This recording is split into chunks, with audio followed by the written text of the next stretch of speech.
Kad zapjevam partija mi sudi,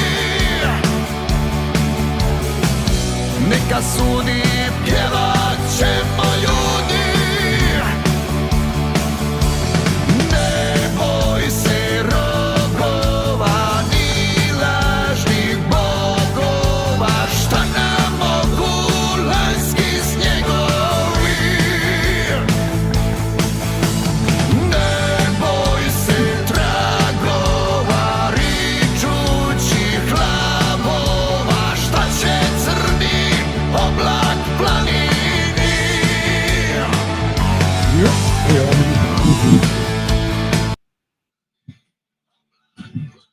Good evening, ladies and gentlemen, and welcome to PodroomTV, episode 8 on Monday, what date is it today? 25th, the 25th, already the 25th of August. Yeah. Još malo i Christmas. It's been 20 days since that ill-fated, no, was that 3 weeks ago? 3 weeks. 4th of, that was the 4th. It's all So a 3 blur. weeks since, it is a blur I've since. spoken to a solicitor twice since that night, mate, so welcome again. I can see that it is coming through on my Facebook page and hopefully on the PodroomTV Facebook page. Now, technically, according to all internet information that I've got, it should be coming up on Instagram, but it's still not working on Instagram. So if anyone's out there knows how the hell Instagram works, we've hit 1,000 followers on Instagram. According to Restream, the platform that we use to do this podcast, with 1,000 followers, you should be able to go live on Instagram, but it's still not working for us. Me and Tele when it comes to this sort of stuff. And Spald, you know help either. No, I'm worse than you. So it's just balls. yeah, but I don't know. He comes through and you can hear us and you can see us. That's the main thing. You got plenty of platforms. You can see us on Podroom TV on Facebook. You can see us on Anthony Smolik's page on Facebook, and you can see us on YouTube. Everyone can see us on YouTube. So that's it. You're more than welcome. Joining yourself and joining for us. Yeah. Thank you for joining us. Plenty happening this week, you know what I mean? Like we've sort of, not that we're unprepared, but there was not too much that we came beforehand writing down. I've got no notes. I've just got episode 8 on this piece of paper, and that's it. But no, it was all right. Look, I've been talking about the weekend. There wasn't too much on other than soccer final rounds over. Now it's finals time. Congratulations to Dandy City, massive. Yeah. Representing the Croatian community. Sydney United made the finals as well. Yeah, Sydney United, or beating last minute really against Sydney Olympic. Canberra, Croatia winning the league and now participating in the Australian Championship at the end of the year as minor premiers of the ACT Premier League. So we've got 2 Crow teams there now in that championship at the end of the year. And we'll see how that all pans out, but it's good to have another one in there. Yeah? It's massive. No, it's absolutely massive. Yeah. It's good that we've got, like I said, Crow team here also in the VPL. Went to the Knights actually on Saturday. MVP with the young fans. I'll tell you what, I pissed myself a few times just listening to their chants when we were down 3-1. Apparently someone had a multi on for Altona to beat us 3-1, and when they started chanting defense like it was a bus, I lost. I was absolutely on the ground, and someone actually started to go fight and win Seattle chant as well. So they were very, very entertaining, and it was good to see that the fans haven't lost their sense of humour, which was fantastic as well. You got to keep a stiff upper lip, I guess, mate, like the Poms say. Split Reserves won their league. They did. Strathmore split Rezzies. North Geelong clinched the title. Yeah. After a week of a lot of congratulatory and encouraging videos I got from overseas. So Joe Shimonich and a couple other people from overseas that sent them all well wishes, and they ended up winning the league, clinching the league 3-2 over Faulkner. I think they were 3-0 up after half time, from what I could see on Facebook today. But, North Geelong going back up into MPL 1. What else? Who else was there over the weekend, if there was any other games? I know there's a couple of clubs around here. Torcida won again. They look like they're unbeaten. I don't know if I can't find their ladder anywhere online, whichever league they're playing in, but they're smacking they're doing very well. Everybody. But it looked like a festa down there at Split. The boys went well into the night. I saw Glenn Stefano, it's the senior coach, yesterday at Dynamo, actually. And he said he stayed till pretty late, let alone some of the boys that were celebrating on the Friday. Look, they had good entertainment again. Young Tommy Kversic and his brother were there, entertaining the masses. Beautiful to see. Love seeing young musos coming through. Always gives us hope, doesn't it? That's right. That's right. So that's good. But no, look, a massive weekend and all that. Also, HNL starting off. Hajduk and Dinamo flying in the HNL. It's good. Rijeka sort of dropping off, maybe concentrating more on Europe at the moment, but had a good 1-0 win against PAOK. which are no easy beats. So if they can return from Thessaloniki with even a draw, it's going to be massive. So having 2 Crow clubs And there, for our Macedonian listeners from Solun, if they can get to Solun and get a point there, that'll be them as well. Get a draw. Yes, that's right. So that's a translation there for you. And But, for Albanians, I think it's called, I can't remember what it's called. In Albania, but everyone's got a claim. Yeah, but Everyone has a claim on that joint. Ali, otherwise, look, we've got a couple of guests coming in tonight. Yep. Obviously, we've got Damir Ljubicic, who'll be logging in from overseas to talk about a whole lot of stuff. Yeah, so he's been involved at the Hrvatski Vjesnik, Crow Express, Undercode. His band will be touring, and I'll play a little bit of a clip of some of the music there, and a little bit more about why they're so popular in some of those parts of Europe that they'll be touring. So not just, I think Poland and Hungary. Yep. They're going to Slovakia, they're going to Czech Republic, they're going bloody everywhere. And also we'll be filming some documentaries in the US for Croatian state television. So we'll see how all that goes and talk about everything in between. And then roughly around 8 o'clock-ish, if not a little bit later, Marko Butorac will be joining us in the hot seat. So we've finally got a guest in person here. I know it's going to feel weird having other people. So a lot of video interviews and stuff like that, but we've finally got someone coming in here. So we've told Mamali to bring down an extra shot glass for us for later on, but we're not allowed to do that. People are actually spitting out that we've got sound on twice in a row. So it's probably all downhill from here. That's probably the worst program ever. That is how we roll. But in a community announcement, this one popped up on my Instagram just earlier before we started the show, courtesy of Kaz Bilosh. If anyone in and around the Kilo Downs area and visits Kilo Downs Plaza, you might have already seen this. A few people already have. But on the Brimbank Community Facebook page, they've said that somebody has found a keyring with a photo of someone's loved one at Kilo Downs Plaza this morning. I've given it to centre management. If this is yours or you know the person on the keyring, please let them know. Thank you. Yep. And if you look closely at the picture on the keyring, it's a young Marko Perkovic Thompson souvenir keyring. I was going to say, looks familiar. It looks. So, talking about loved ones, there'll probably be about 4,000 people there to drink their coffees in the mornings at Kilo Downs going to claim that one and say, to mi je od rođaka, od onoga starog Thompsona sin. Oh, yeah. Yeah. And other than that, also, we've got a couple of things came through. So like I said in the Instagram reel, send through your flyers, your info. Even if you haven't got a flyer, just give us a paragraph and we'll tell people what's going on. But there is a big one coming up, at least for those in Melbourne, the 2025 Junior Crow Cup that's held every year, and it alternates between the clubs. 14th of September, Sunday, 14th September, Tomset Stadium, so Melbourne Knights, Melbourne Croatian Sports Centre. You got Strathmore Split, St Albans Dynamo, North Geelong, Dandy City, and Melbourne Knights, obviously, as the host. Will all have their juniors there from under 7s through to under 12s, playing in a boys and girls round robin type gala event. And again, it's going to be pretty big. If the weather's as good as it was this past weekend, it'll be massive. Yeah. Oh. There's all the parents, grandparents, mates, everybody. And I believe also the last man standing raffle will also be drawn. It's on the 14th. So it'll be after that. Yes. Yeah, afterwards or however it works. So all kicks off from, just trying to see if there's an actual time. Well, if you're playing, your kids will get the fixture and they'll, through your respective clubs, you'll find out where you're playing. The Hrvatska Zora will be performing at 12:30 p.m. on the main pitch as well. So it's good to see Folklore involved in a sporting event.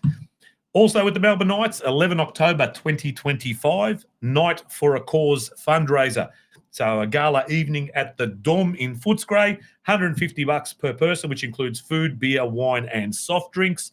For all ticketing information, please contact Sanja Franjic, 0400 330 508. You can see there it's proudly sponsored by Thompson Asphalt, IND, Melbourne, Croatia, etc. Black Crow Investments. Who else is that one? The Sheridan Homes and the Ahade Geelong and Melbourne. So get down to that one. Should be a great night.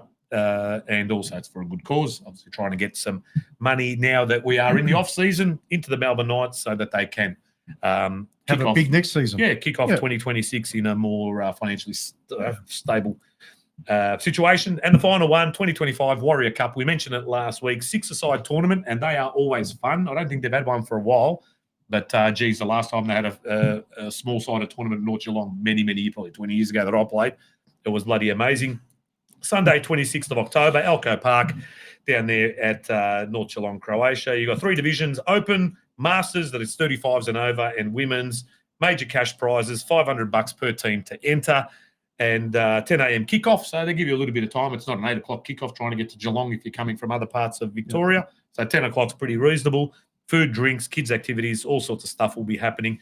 But jump on Warriors Cup, ngwfc@gmail.com, or call Gabriel 0403 483 390 for more info if you want to register your team. Paul Shardich being a bit facetious, asking how your team Sukushan went on the weekend. I don't know. They didn't follow who they play. Is the season started? I have no idea. I have no idea what's going on down there. He's just taking a piss, I Yeah, think. I think he is. I just want to say this. There was a big controversy when I moved from NK Debeljak to NK Zlatna Luka Sukoshan. There was a massive controversy where even my relatives were abusing me from the sidelines. I scored.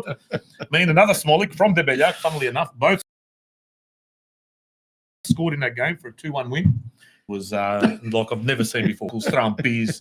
It was unreal. And then I wasn't allowed to go back to Cellar for 3 days. I was given a 3-day, do not cross through the tunnel or you're dead, basically. So I had to sleep at a mate's couch for 3 days before I could go back. But it was good times. I ended up playing my testimonial for the Debeljak after all that. Yeah. And I've got a couple of jerseys. My brother-in-law just arrived today, back from Crow, and he's got a couple of jerseys and T-shirts for me back from the old country as well. So that should be fun. Of the local leagues as well? Yes, yeah. And I'll see, but Osijek, speaking of HNL, Osijek, I think he's last. Osijek is now last on the ladder, I believe. There you go. In Crow. So they didn't finish off the season. Well, they didn't have a great season last year, but after 4 rounds now, they are currently sitting in last position. I think you're absolutely right. Last place, 2 points, 4 games, no goals scored in 4 matches. So look, I think they'll come back anyway. I mean, they've had some very tough games. They had Dinamo at home. They've had Hajduk now. Like, it's a bit hard, they've played their toughest games at the start, but I think Osijek will come back. But funny, I think we should have polls, and one of the polls actually, and we can maybe put that up and maybe talk about it tonight.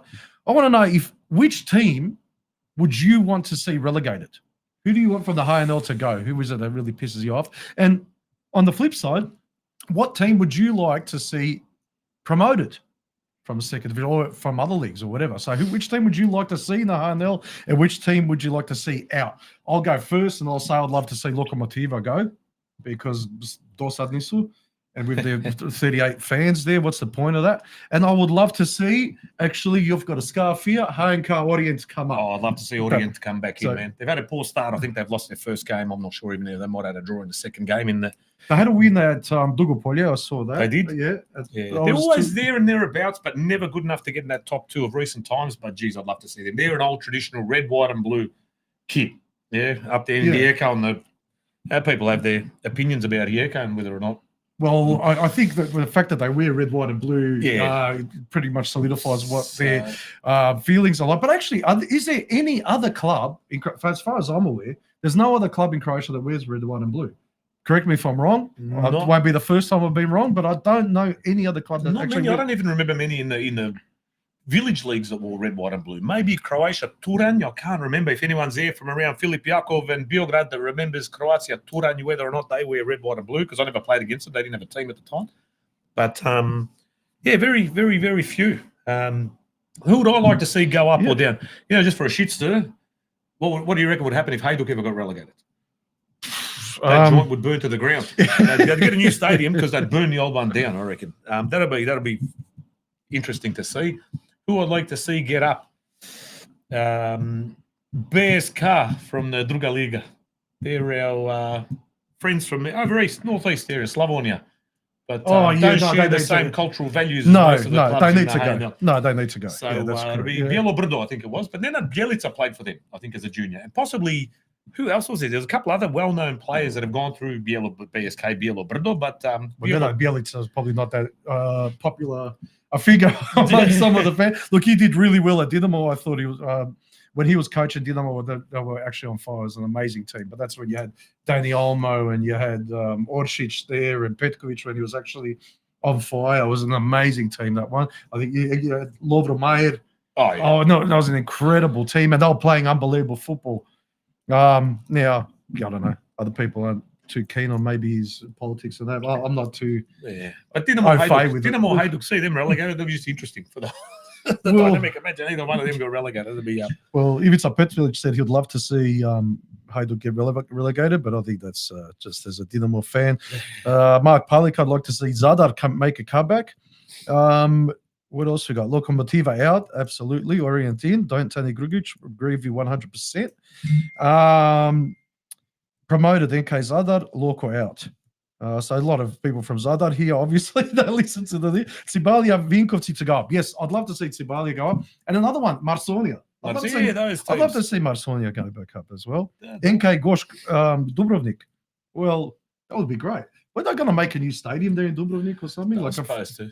Goshk Gabela. Well, they're up and down.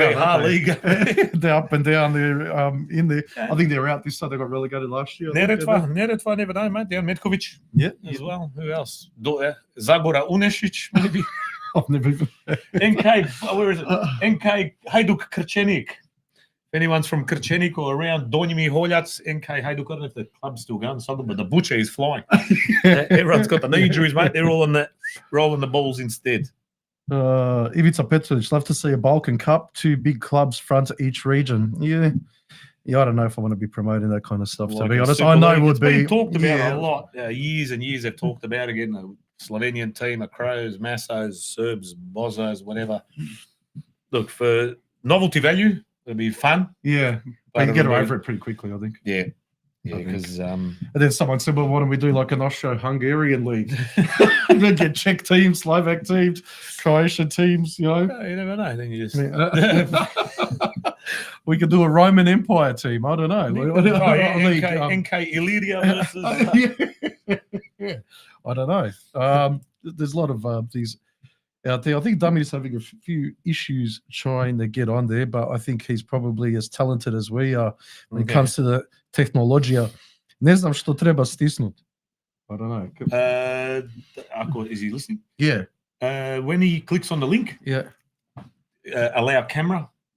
I think it says to allow camera, and then enter studio ili kako god bilo, but it should be relatively self-explanatory once you click on the... These are the bonus and beauty of going live, isn't it? That's wonderful. Right. Hopefully, so Damir will be dialing in from Crow, so hopefully his audio is better. So with Mario Klaric, it wasn't great. With Denis Dumancic, it was a bit better.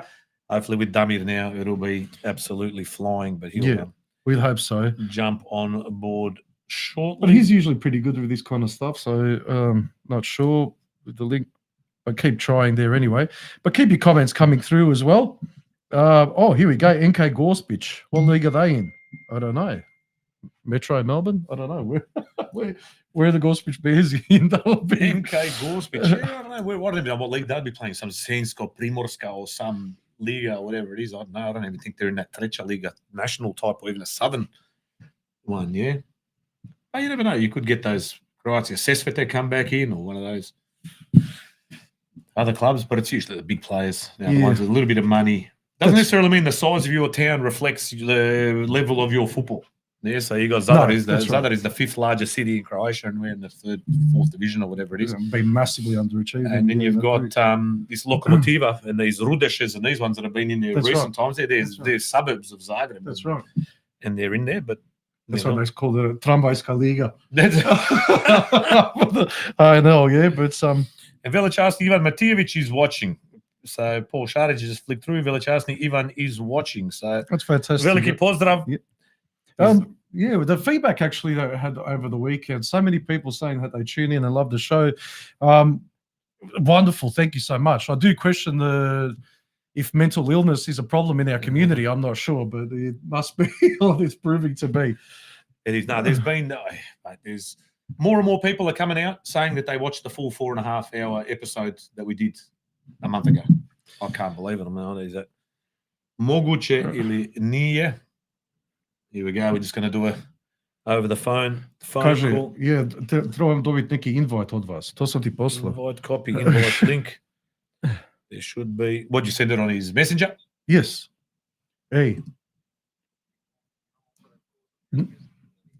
Evo, ima otvoren prozor i kliknio na link.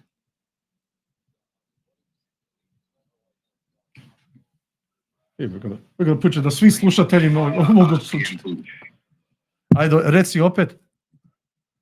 Imam dvije opcije. Piše mi go live from Yeah. your browser. Yeah, go live from your with browser. screen. Yeah, go there. Okay. I'm going there. All right. All right. Okay, enter studio. Yes. Yes. To. Enter the I studio. onda ako Talk. kaže klik kamera ili allow kamera, može i to, ili mikrofon, što god. Okay. This is a Imaš champagne me sad. television. So Can you just see me now? Okay. so Not quite. Not yet. Can you see us? No. Should I play go live? Yes. Go live.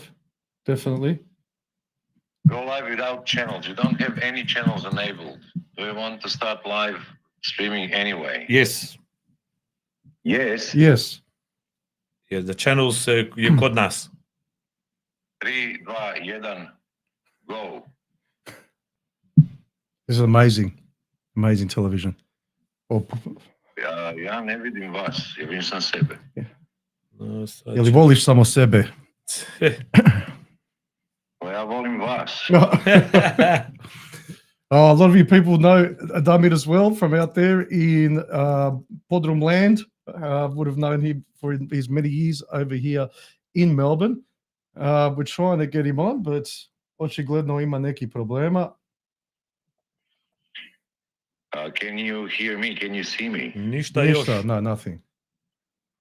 Oh my God. I don't know what to press. What are your options? Pa ništa, vidim sebe na ekranu i private chat, nothing. Šta, mute, microphone, disable camera, share screen, invite guests, plus settings. Ne znam, ovo sa strane imam gluposti neke koje nisu vezane za to, očigledno. Evo, je to. Studio restream. Yeah. Sad Can you see ćemo. me We can't see you. No, can't see you at all. at all? No. There's something wrong.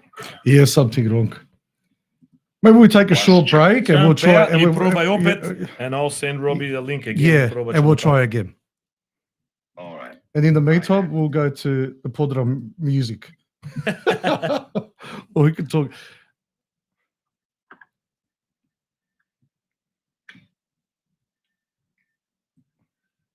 Pozdrav. No worries. Don't knock Bruno. Boban smacked him enough. I'm not knocking Bruno. I love Bruno. I absolutely loved him. I think he could have been an amazing player. He could have been an even bigger player than what he was and is. And I know why you just feel sorry for him because he's from Metkovic. That's the whole thing. Thanks, Thanks, did he just score for his Turkish club? I think he scored. I have no Have a idea. knock. He might have. Another one, Matthew Pavlinovic would love to see Imotski promoted. And Oh, that was- Rijeka relegated. Ooh, that's a big one as That's well. a pretty decent call. I like that one. Yeah, I'll take that. I will take that one every day of the week. And if Imotski could get their controversial jerseys out there, even better. Yeah. Even better. With Damir, I'll pop up a few photos and a clip of Damir while we're waiting. There he is. So many of you might remember him from his time here in Australia. You can see there he's got the leather fingerless gloves, the long hair, the hockey Yep. mask on the sleeve. And they will be touring the Serious Tour of 2025 with his band Undercode. So I said, I think it was originally Poland and Hungary. But you can see Czech Republic. You can see Poland twice, Budapest, Vienna, Košice in Slovakia, and obviously Prague in the Czech Republic. So pretty decent tour absolutely. of areas that metal is still king. Yes. A lot of parts of Europe, metal, even in the western parts of Europe, Germany and some of those places, heavy metal is absolutely huge. And you can see here even heavy metal legend Duško Lorkin holding up an Undercode CD from back in the day. You know, that's why his hair ended up like that, because he used to have the mullet and a bit too much product. And then now he's got to wear Well, talking about hair and that, talking about polls, like we could always get like advice from the listeners or viewers to say what we can do with our hair. One thing that I did do, I remember back talking about heavy metal and haircuts and all of that. I reckon I was about year 9 and it was all that hair metal was back in at that time and everyone was teasing their hair, but I didn't realize what that actually meant, teasing your hair and all of that. And I just thought everyone got a perm. So I got, this is a true story, and I can't believe I'm actually saying this, but you know what? It was so pathetic, I need to share it. So I got a bit of length, and I said, okay, I want to look like I'm from, you know, just stepped off Sunset Boulevard and I'm in Motley Crue or Kiss or something like that. So I go, I'm going to get the, you know, bit of body and get this perm. And I saved up, and it cost heaps. Yeah, It wasn't cheap. And I had to sit in that salon for I don't know how many hours or whatever. Anyway, my hair went from this into an afro like that. I had no idea that that's what happened. And but I was still proud. I thought, okay, he's going to look good. Like I don't know.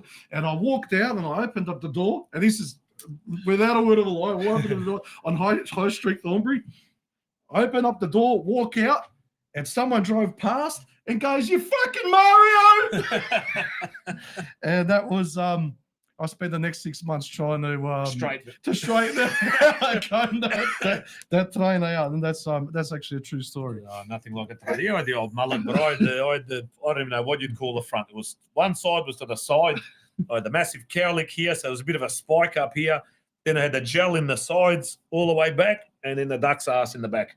And because I've got another 2 cowlicks, I've got 4 cowlicks all up. But I've got this big cowlick here at the back.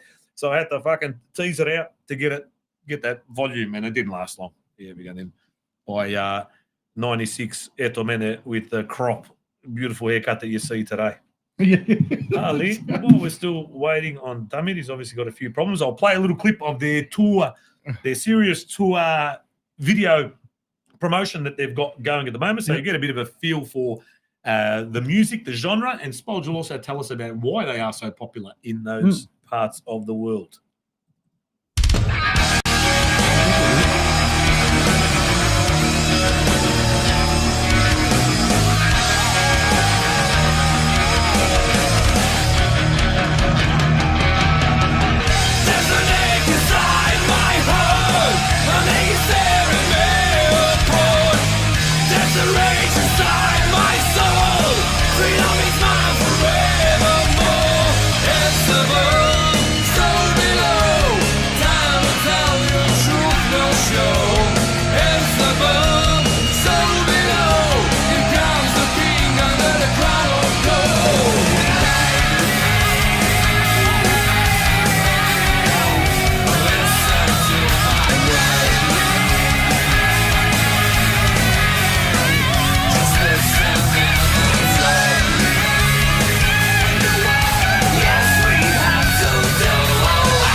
There you go. That was a promotional video of Undercode and all of their venues. If you are in Europe at the moment and you're possibly traveling around those parts, if you're in Vienna or if you're in Prague or whatever it might be, Slovakia, jump on board and go watch Damir and the band going off there. But we still don't have Damir.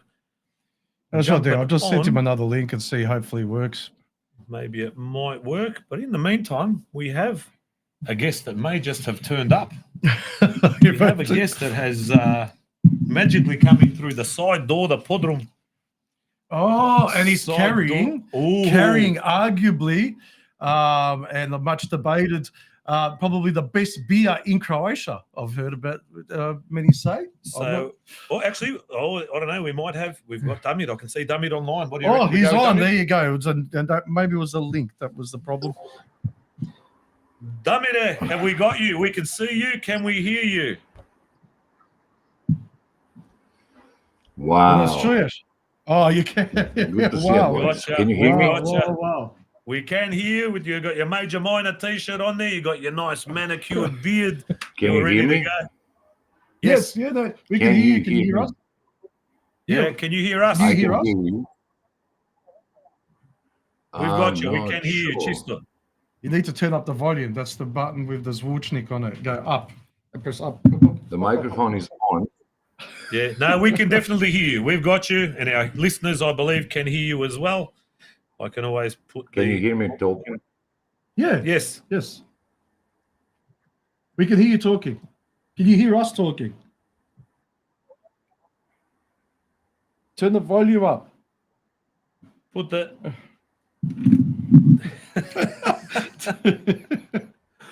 Can you hear us? Put the volume up. Turn the. Hang on, where's the camera? Turn up the volume. Does that work? I am. If you can hear me, I can hear Yes, you. We yes. can hear you. Yes. I'm losing hear you a us? little bit. Okay. Boyache. Welcome Yes, to I can hear Podroom. you, but it's like a little bit like losing. Yeah. It's all right. Yeah. You can, as long as you can hear us, we'll I maybe can. talk closer Welcome to the microphone. PodroomTV. Welcome. Well, what I can we can say? hear Welcome you. home to Melbourne via our podcast. How you Chisto. been? Campus. Beautiful.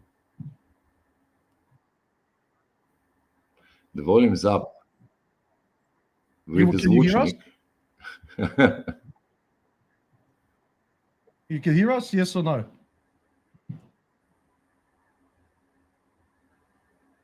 No, you can't hear us. No. There's got to be a problem on his end somewhere. He's got to have I'm something. going to flick him a message and say I we'll did- get back to him after. I hope so. You Yeah. hope so. What? We čujemo. Can you hear us?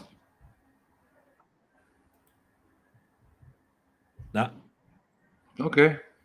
So I did say at the start of the show, Let's because we start. put the sound on right at the start, this was going to be a worst program ever. So, and if we're heading in that direction very, Okay. very quickly. If something says it's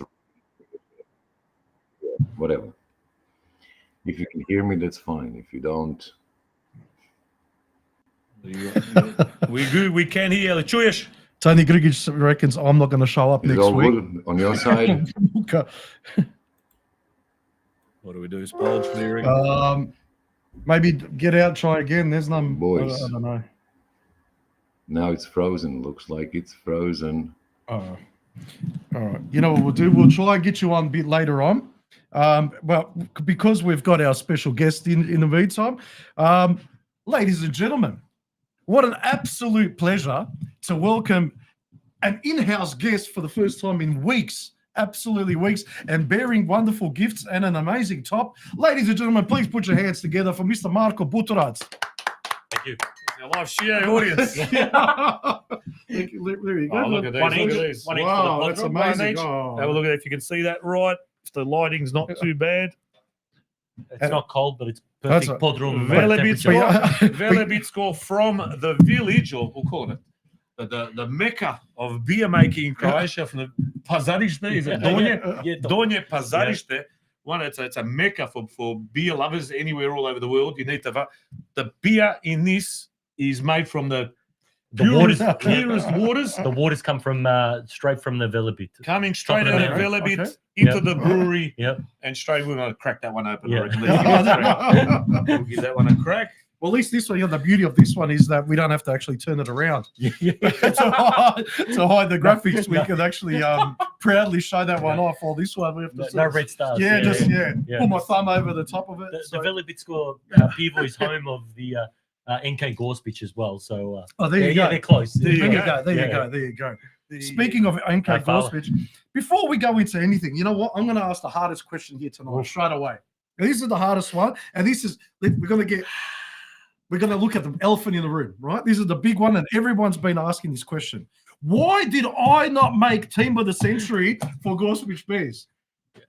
The first 10 or the second 10? Whichever.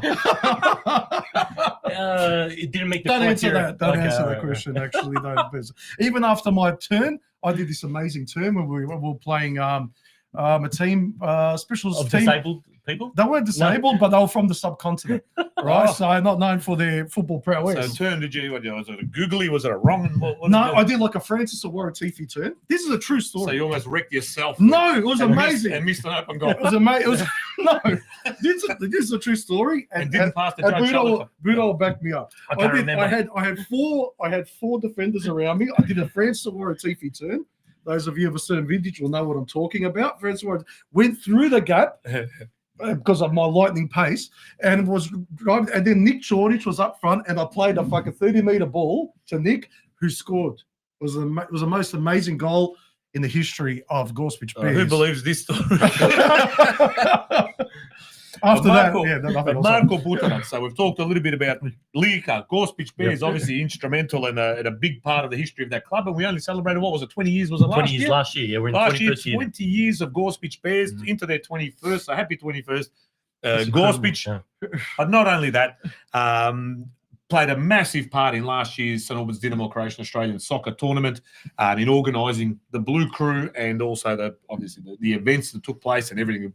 A lot of sleepless nights. And not long after that, you went on a well-deserved break. I reckon we had the Blue Crew get-together, the dinner, and The you Friday, literally flew out the next day. Yep, Is that right? Yep. I delayed my Croatia trip for Tawny. So that was the commitment that I didn't head off in July or June and miss 6 weeks. So you ended up in October. We ended up in October, and it probably worked out nicely. I had my son's first birthday in Split, and Nemagurja as well. It's beautiful in October. So it's still warm too. It's still warm. Well, yeah, we swam in Split and Dubrovnik, and not in Gospic. You did swim? No, in Makarska as well. There's a fountain there, but it's still not working. No, so, no. It's still got bullet holes in it. Yeah. But I mean, speaking of that tournament, what a humongous effort that was actually, and just to be part of it, you must be so proud. Yeah, very. Of being, a tournament director. Robbie, I've dreamt of being part of Tawny in that role for since I was attending Tawnies. I sat on the Savez committee 20 years ago, and then had a burning desire to get involved at a later stage. The things had to align, obviously, with the timing. Dinamo was unsuccessful in their bid in 2020 and missing out to Geelong, and obviously Geelong couldn't run it because of COVID. And then we missed out the year or two after a break to Sydney, and then Sydney Adelaide were locked in. And then this was the time, the tournament was successful because we had 300 volunteers. That's the answer there. Okay. That's whatever people were asked to do, they did. Painted the building, make the Sadma, put checkers on the pitch, build the marquee, volunteer their time, hours, go printing, whatever it was. That we had a crew of 300 people at our disposal, and that's the difference. And it made life easier because we had such an army. And we weren't stressing, and we got to smile. Do you remember? Like, we got to that Friday, and everyone was just really happy because it was such a successful tournament. But we weren't, we didn't punch each other in the face. We didn't swear at each other. We actually enjoyed the tourney, 100%. And so we're able to celebrate together. Only days later. That was one thing that I heard about Dinamo and even Adelaide the year before, and there was a really a point I'd like to highlight is that. You do get to some events and people are walking around like they want to shoot themselves in the head, because they're so tired or whatever. Oh yeah, burnout. Yeah, but at Dinamo and then everyone had this massive smile on their face who just wanted to be there, even though they were completely exhausted. And that was the beauty. That straight away just made everyone else in that mood. Like it was fantastic. The Batto's crew and Borgie's crew that were cooking, they did not stop cooking for 4 days. Like, these are boys that are unsung heroes that fed the masses and just did not stop and we're told, no, we need more Chavape. Boys, let's go. And they got the guys together. It's those unsung heroes in the background that make them burn out. Those two that you just mentioned, Borgie and Batto, were cooking a barbecue at Dinamo yesterday morning. Yeah, there you go. They don't stop. I don't think they ever leave. So I turned up there. It was probably about 11 o'clock. I reckon we came from George Cross 11:15, and those two were just outside the social club. Those exact two people cooking the barbecue. And boy, do they know how to cook a barbecue. They absolutely mastery. And their kids are playing, and they've got commitments there. They want to watch their kids play, but they've still got their tongs out and the cut and draft going and shibe. Yeah, know your strengths. And my strengths obviously is within events and what I do professionally and personally. Those boys, the cooking is their strength. If you're a major sponsor, your strength is how you can contribute. Through music, your strength is how you can add value there. So we just had the right mix, and our committee, both our main committee, subcommittee, with the support of the Dinamo committee, everything just aligned nicely. And what an incredible tourney. And to cap off, that Sunday was otherworldly, wasn't it? I don't think you could have and we talked about and Ilya and John Bilosh will know this. I approached them at about 9:30, and I said, we need to stop. I need to close this marquee down. And Ilya's like, no, what are you fucking talking about? And I said, well, while you boys are having a good time in here in the VIP, we're dealing with a few things externally. And And then they, credit to them, they gave their blessing and said, you do what you need to. We closed the bar, we shut, we let people kind of disperse, and then we went inside for another 2 hours. On the round. And a few of us stayed till about 6 in the morning. HQ upstairs. Yeah, the control center was upstairs in the VIP room, Yes, wasn't it? That's where basically everything was being coordinated from ground 1, 2, 3. Multiple venues. It wasn't easy to do, but like you said, so tell us some of the places that you've worked. Say, where are you currently? Is it at the National State Hockey and Netball Centre? Is that what it's called? Correct. Yeah, I'm the venue manager for the State Netball Hockey Centre. Where else have you been, or what else? Commonwealth Games? It was a Women's World Cup. Women's World Cup 2023. 23. That was the successful one, not the one. That's right. That's the first time I saw the inside of Amy Park. Was during. I've never been to Amy Park other than the Women's World Cup. So that was. I spent 2 years working for FIFA, so it was a 2-year contract, and then once the tournament ended, my role ended. It was the most incredible, other than Tawny, Dinamo, paid job. It was the best job I've ever had. Like the success of the Women's World Cup, and previously I'd worked at Amy Park for 5 years, so I know the stadium back to front. So coming back in a senior role, leading a major tournament like that just ticked all my boxes, and if I ever get another opportunity to do that again, I would love, whether it was another men's or women's tournament. Amy Park previously, and then I've had a dabble through Expo Land, so worked with an exhibitions company and spent 9 years at the Royal Exhibition Building, and that's where about 20 years ago I kicked off my events. Immigration Museum as well, or something like that. So they fall under Museums Victoria. So it's based at the Royal Exhibition Building, and then Immigration Museum, Science Works, and Melbourne Museum are the other venues. So I had a dabble with another Hrvat, Marisa Vogdelia, now Uremovic, and so we tag teamed a little bit, and had a great time. So been about 20 years now in the events world. So that's amazing. But even the numbers for the World Cup, they must have just come out of nowhere. You couldn't have, had to exceed your expectations. Yeah. The one problem we didn't have to do was to try and put bums on seats, and it was a concern whether the nation would take on, this other countries. That's always a danger. You got the home team, everyone's going to go watch. You get an England or whatever, people might go watch. You get a Ecuador or a smaller unknown country, and maybe people, but it was choppers. Yeah, we had Jamaica. We had Jamaica, Germany. I think it was the quarters. Our first game was 12:30 on a Friday, and we had 25,000. It was our smallest. And then we had 25, 26, and our last 3 games of the 6 were sellouts. Yeah. And the third game was the Matildas 4-0 win against Canada, which was just incredible. And hard to explain if you haven't been involved in the back end, but the stress levels in the back end for something like that.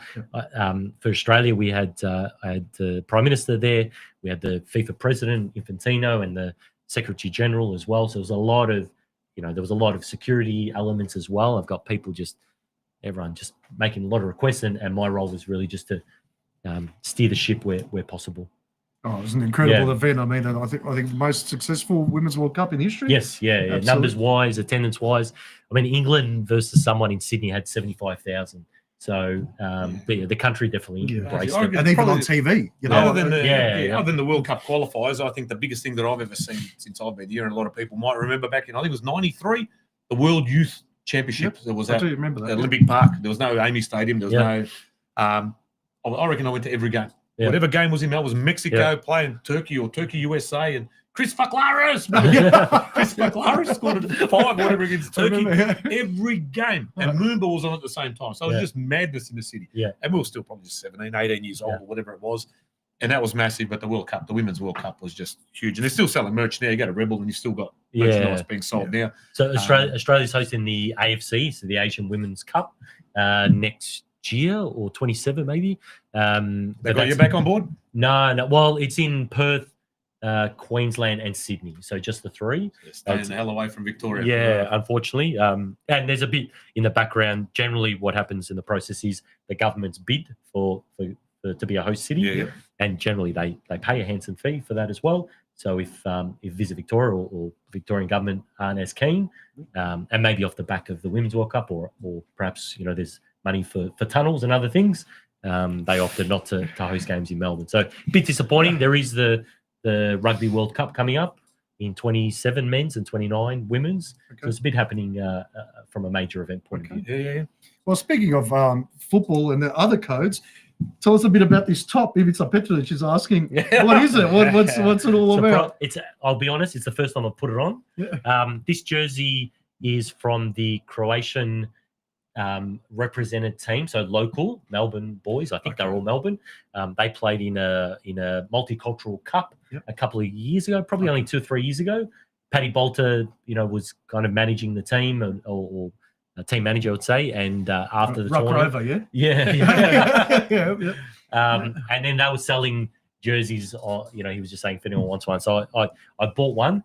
And it's been in the cupboard. I had to go find it last week. I thought I'd wear it, but it is interchangeable as well. So it's interchangeable with black. Oh, very clever. IND sponsor. What a surprise. NFC. I don't know what that means.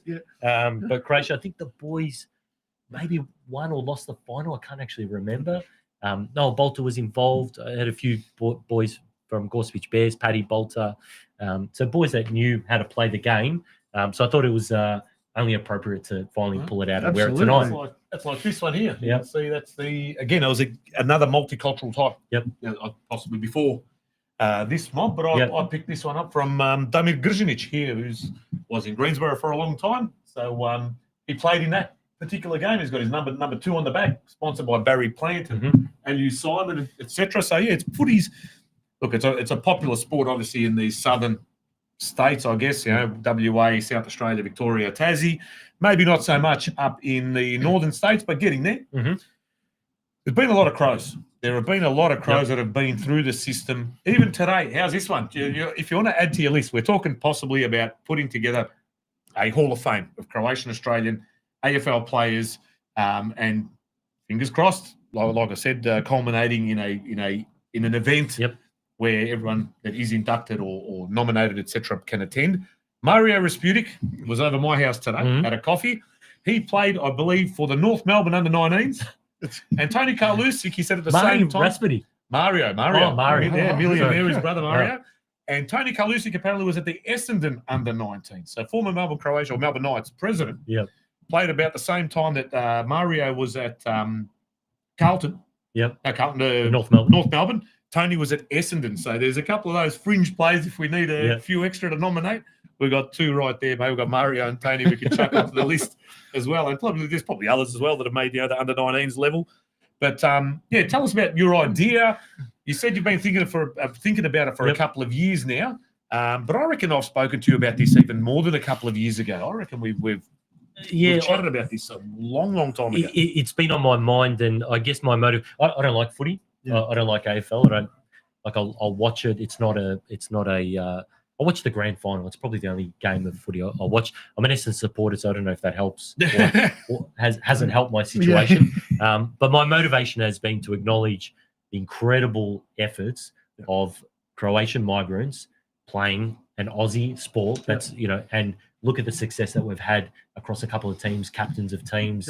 300 gamers and others as well. So my motivation is not just to celebrate footy, but the those that come from second, third, fourth generation Croatians and come to this country and dominated the sport. And it's actually the idea came so about 20 years ago, about 21 years ago, the Greeks did a team of the century or they just Hall of Fame or other, and a couple of years after that they did one as well. I've got the few slides here that you flicked through, so hopefully everybody can see the Greek team of the century.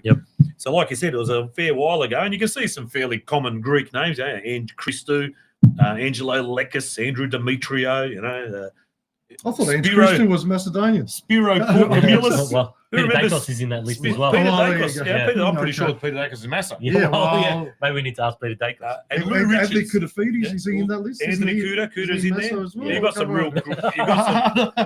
some real gritty there. Athos Christoulakis. I'm just waiting for Peter Salakis. Fucking Jason Tronides. He could even be. Phil Tronides was Macedonac. That's right.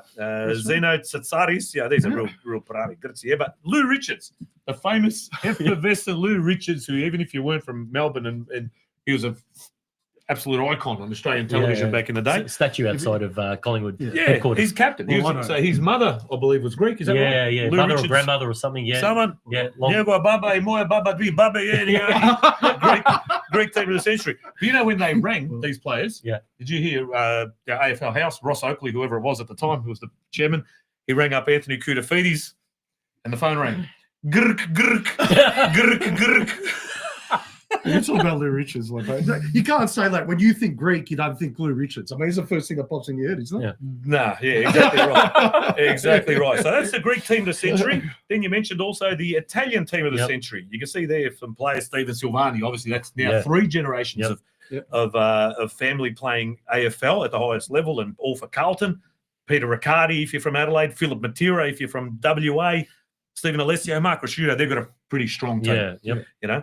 Mark McCurry, we all know those guys here from Melbourne. Even Koutafidis is involved in this one as well. I think it's half Italian. His mum's Italian, or he's up. He might be in the Croatian one as well. If they count your wives, then I'm going to be in the Herzegovina team of the century. So, Serge Silvani, Liba, Campriali, their kids are now all playing as well. So, again, there's and then we go to the next slide, and you've got just some of the potential players that might be in there, and a lot of did the Greek and the Italian team, did they have a similar sort of a category thing? Like, how Italian do you have to be? Is it one grandparent, or is it how, I don't... Yeah, there's a criteria. It's generally at least within a grandparent. One grandparent. To be qualified. So it'd be like 1/4, let's say. And so and we'll touch on it a little bit later, but there is a criteria, or we as a community can determine what the criteria. If we think, no, it needs to be the parent and not the grandparent, then we can decide as well. So there are a couple of names that I've found through Wikipedia. There's a particular forum from 2009, a guy or girl named Croatian. If you're listening and you posted in 2009, did a bit of work here, did a bit of the investigating. I think I've got Matthew Richardson on that list. I have had confirmed by David Davidovich, Matthew Richardson is not wouldn't qualify to be part of that Croatian team. Not even I always thought it was his mum. I always was told his mother, Bull Richardson's wife, was Crow. Yeah, David Davidovich either confirmed directly with him or through relevant sources that he wouldn't qualify. So just a bit of hearsay, like Jerry Lewis's Barker or mum. Born in Corchulo, Marco Polo, Nikola Tesla. But you can see some of these names. Matty Pavlich has now become. You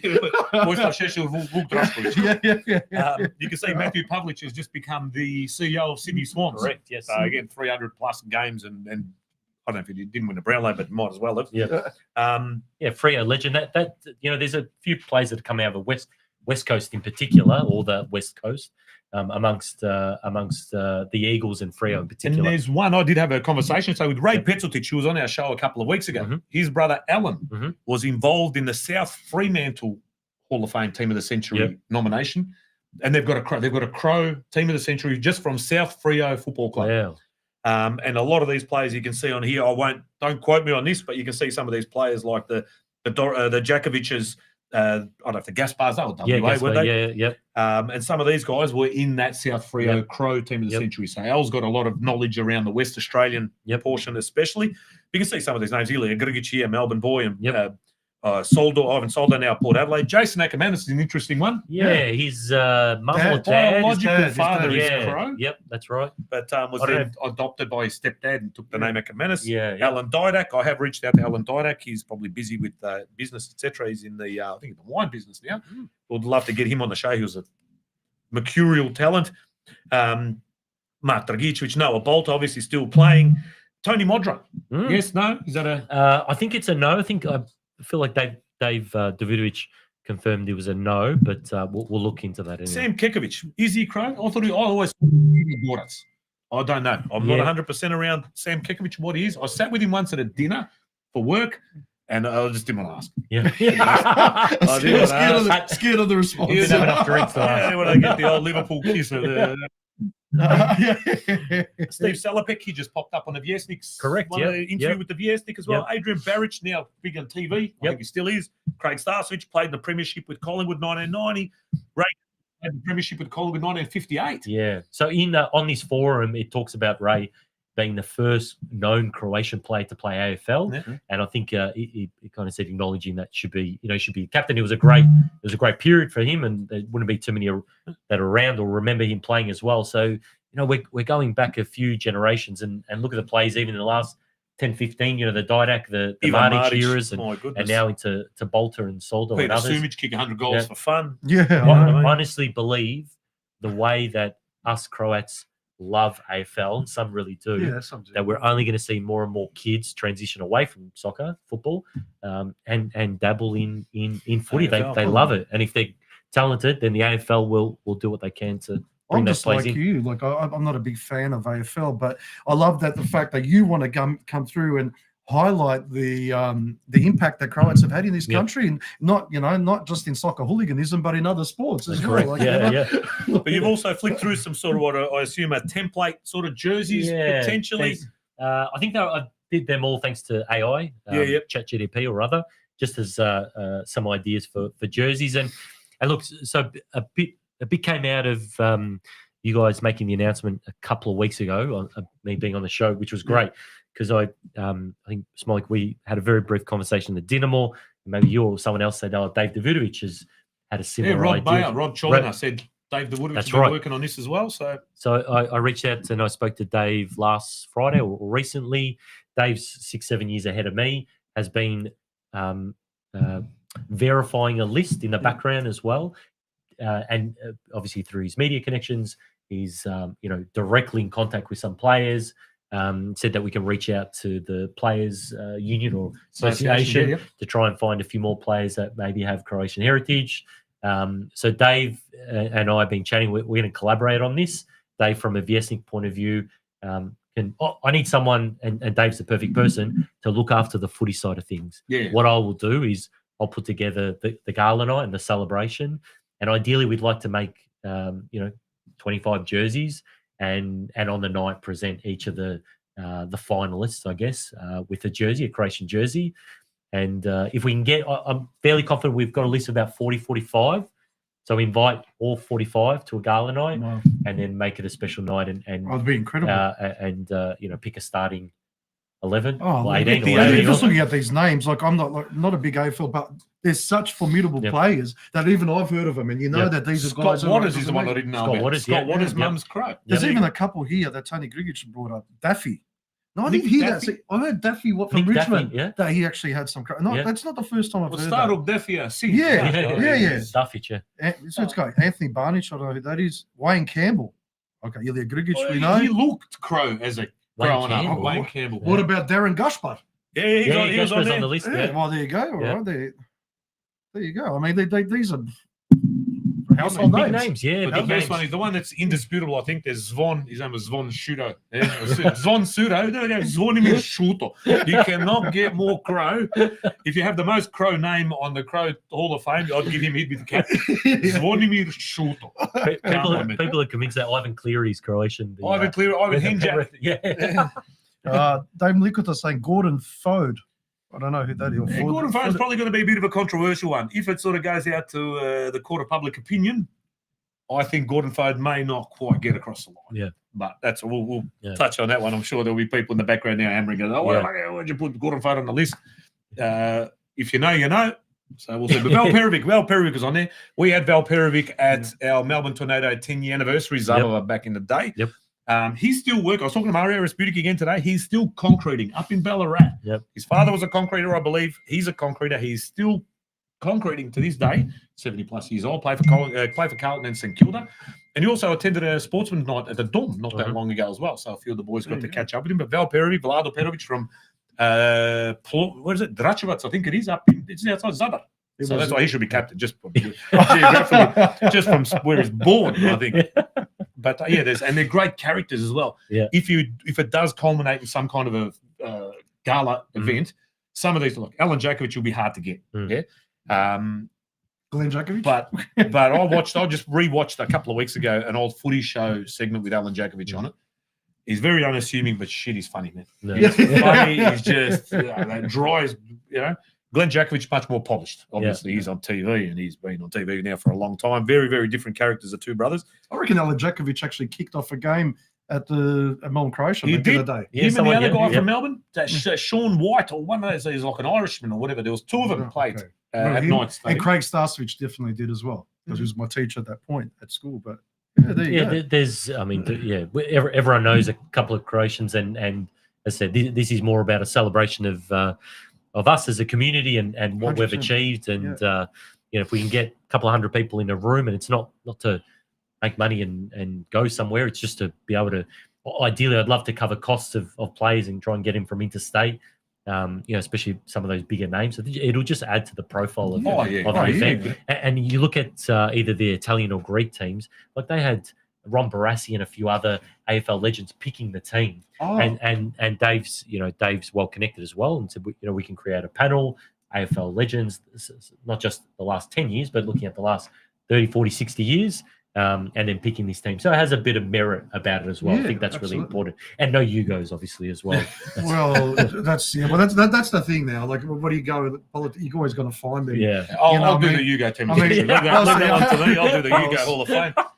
Daniel What's Hutchinson the- did ask me to pull out the files. I'll pull out the files and I'll do a Yugo Hall of Fame. Never Well, problem. look at the Greeks that they're claiming, Dacos, for God's sake. You know what I mean? So, you know what I mean? Like, We'll be sure to ask them if they identify and if they're truly where they're from. And so we'll get a bit of a sense check as well. Last thing we want is someone holding up the Crow jersey and not really quite proud of it. You do speed dating. I remember I put up this meme once upon a time. You can just sit them at a table, just go one by one, and you look them straight down and go, Zadom. And they go, what? Next. oh, here we go. Yuda Andrea as well. Brody Mihocek. He's from Mihocek. He's a Međimurac. Uh-huh. Dad played for Bombers and Just. He's in my team. Put him on. He's in the smaller column. But you can't blame him for Dad sins. But that's what I'm saying. Yeah. Like, you know what I mean? Like, Mihocek. He's in the smaller column. All right. Yeah. Captain. With no disrespect to Međimurci, of course. But all he knows that no one understands them when they speak. That's all. so yeah, he's on my side of the ledger. But get those files going. Warren Treadray is Crow. Stips is telling us. Warren Treadray. Stips, where's he from? What part of Metkovic is he from? If you're saying he's a Crow, he's got to be his mum's got to be either a Dragovic or a Čelić or a Rastocic. Well, Brody Mihocek. There you go. maybe he was like a French migrant that introduced frog legs to the locals in Metkovic. I'm not sure. As a delicacy, I'm not. But Anthony Sakic, like, let's have a look. There you go. So so it was Lucas, Anthony Sakic's boy, who noticed that if we were talking about it before, and both of these beers on this right-hand side of the bar have been turned around so that you can't see Yeah. the. No, we can't. Yeah, We've got Lustrazia. We Yeah. can't do it in Crow, but we've got Lustrazia in the pod room. And I it keep was putting my thumb over the top. young of Anthony it. Sakic that picked up on, I couldn't believe it. Yesterday we were just chatting, and his old man goes to me, Smolik, the one thing that I like about the show, he goes, what? He goes, you turn your beer bottle around so you can't see the red star. I go, who the fuck noticed that? Obviously, little Lucas picked up on it. Our guitarist, he's a major mine, is what is he, a rhythm guitar section, I think. He's the lead band leader. There you go. And I was going to mention this one, Damir Munivrana, Manners. Anyone remember Manners? Manners. He was he used to hang out at Bobby McGee's a lot back in the day. Footy player. Damir Yeah. Munivrana played for Carlton under 19s back approximately 30 years ago. And I did see him recently. Did see Manners somewhere recently. I can't remember exactly where. I think the criteria is going to be have to play a senior game, Oh, yeah. more likely a season, I'd say. But I mean that'll sort itself out. I think if anyone's only played one AFL game, I think they'd struggle to make Well, there you go. the Hall of Fame. Because you got here Tony Grugic saying Michael Šilić played at Collingwood under 19s in the 80s. There you go. Oh, yeah, Mishko. There you go. I see him a fair bit. You know, funny story about Michael Šilić. I was a split one night, Strathmore split, on a random Friday night or whatever it was, Thursday, and there was a lady walking around upstairs. She had a plastic bag full of, if anyone remembers, the old Victorian Soccer Federation passports. They were in a green leather-bound little booklet, had your photo, and it said your club, Essendon, Croatia, 1981, whatever. And she's handing out these, who was it? Robbie Gardner's mum, I think it was. And she pulls out these bags. If anyone knows any of these people, or if that's yours, grab it. This is all his 30-year-old, 40-year-old bloody passports. And Michael Šilić was one of them. and I grabbed it off him, gave it to his brother, and now he still has his. I had mine for a long time, but he's got his. Anthony Koutafidis, according to Roja Mikulic, as his mother is Croat. So He's this in the is Italian, the this is Greek, and just the gonna Croatian. open up team of the century. There's can going to of be worms. 3 teams of the century or whatever. Can of worms. So no, here. So Steep's saying that from his mum's side. So obviously not the. True, yeah. Peter Pav saying Borges Anko was a talent but got suspended for 14 years. Mick HR, don't like us, Mejimusi. Oh, we love you. You know, it's We all do good. love yous. It's all in good Friendly faith. banter. Just friendly banter. We Jason do. Ozumich, a few short clears with the beers, and Podrum TV may break the record. 3 people in the doghouse and a 4-hour show. There you go. Oh, look, we haven't really discussed it at length, but we're hoping maybe for a Cup Eve marathon. Yes, because we don't have anything better to do. A Cup Eve marathon. I haven't really spoken to anybody upstairs about it yet, and I have been asked to give more detail. I have been probably in my travels telling people we're going to have a yanya and a fucking 40 kilos of cevap and 40 slabs of beer and shit, music glasba in the backyard and stuff. That's a Gershel. I haven't told anyone. We're going to use Germa to make the bread. Ali, we'll see. Maybe we just do a couple of pieces and invite some sponsors because he's from the dog You house. do well with the schnitzels. The schnitzels are brilliant. That's Oh, the yes. schnitzels. What's your actually kitty go. What's your kitty at? Kitty, well, I've got off another sponsorship sort of or some kind of sponsorship from Mario today. We're still waiting on Strathmore Split. They're going to give us some cash. Ilya Dinamo said he's going to Yeah. throw some money away. But at the moment, we're at, I think, 700. Yep. Oh, that's a party. But, Just pizza, maybe Stocker. Deliver some there you pizzas go. from from the other Garfield. side of town. Yeah. Might be a yeah. bit cold, Yeah. but we'll reheat them in the pie warmer. Nema problema. So Warren Tredrain, he's from his mum's side. There you go. So I think There you Stips' mum's also from Metkovic, I believe. Yep. Geez, there's Metkovic Chani. I'll Yeah, take it okay. one day. Mark Johnson from Essendon. I have no idea who that is. Someone's told me. I think my brother-in-law I Robbie did was an hear that Essendon. one too. Yeah, has mentioned Mark Johnson, mother's side as well, or something. So this is what we need to do. We need to really, Yeah. and Dave's working on this background. We need to get the list right. Yeah. That's important. Yeah. Before we even do a gala night, we've got to be confident in the list, and then come up with a process. So we'd love to do it next year. That while we've got a bit of momentum as well, but I think we need to get it authentic and confirmed. And then look to make it a bit of a gala night. And then I somehow, when's the best time of the year for these ex-players, and some are, someone like a Pavlich involved in Sydney now, like you'd love to get him down. Oh, and, absolutely. and the guys yeah. from the West Coast as well, whether it's a pre-season, a post-season, or When's the a Brown? The bye. Brownlow is usually on a Monday, isn't it? The Yeah, Brownlow medal's on a Monday. Yeah.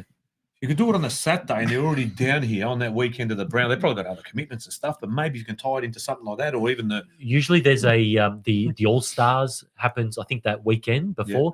The Australian they name the All Australian team and all that sort of stuff. But not that they play, they just announce it. I think that happens maybe that Saturday as well. But yeah, it's a good point where Friday, or the grand all the AFL royalty really are in town, and that's probably a good time. That But it's also a weekend. very busy time. Yeah. Yeah, for yeah. them. And the tourney's on for us. The tourney's on that weekend probably as well. Yeah. Oh, that's grand final. It is basically sort of that week before Well, this year it is anyway. grand final. Yeah. So but if anyone else has got any others, Yeah, keep please, sending them share through. it.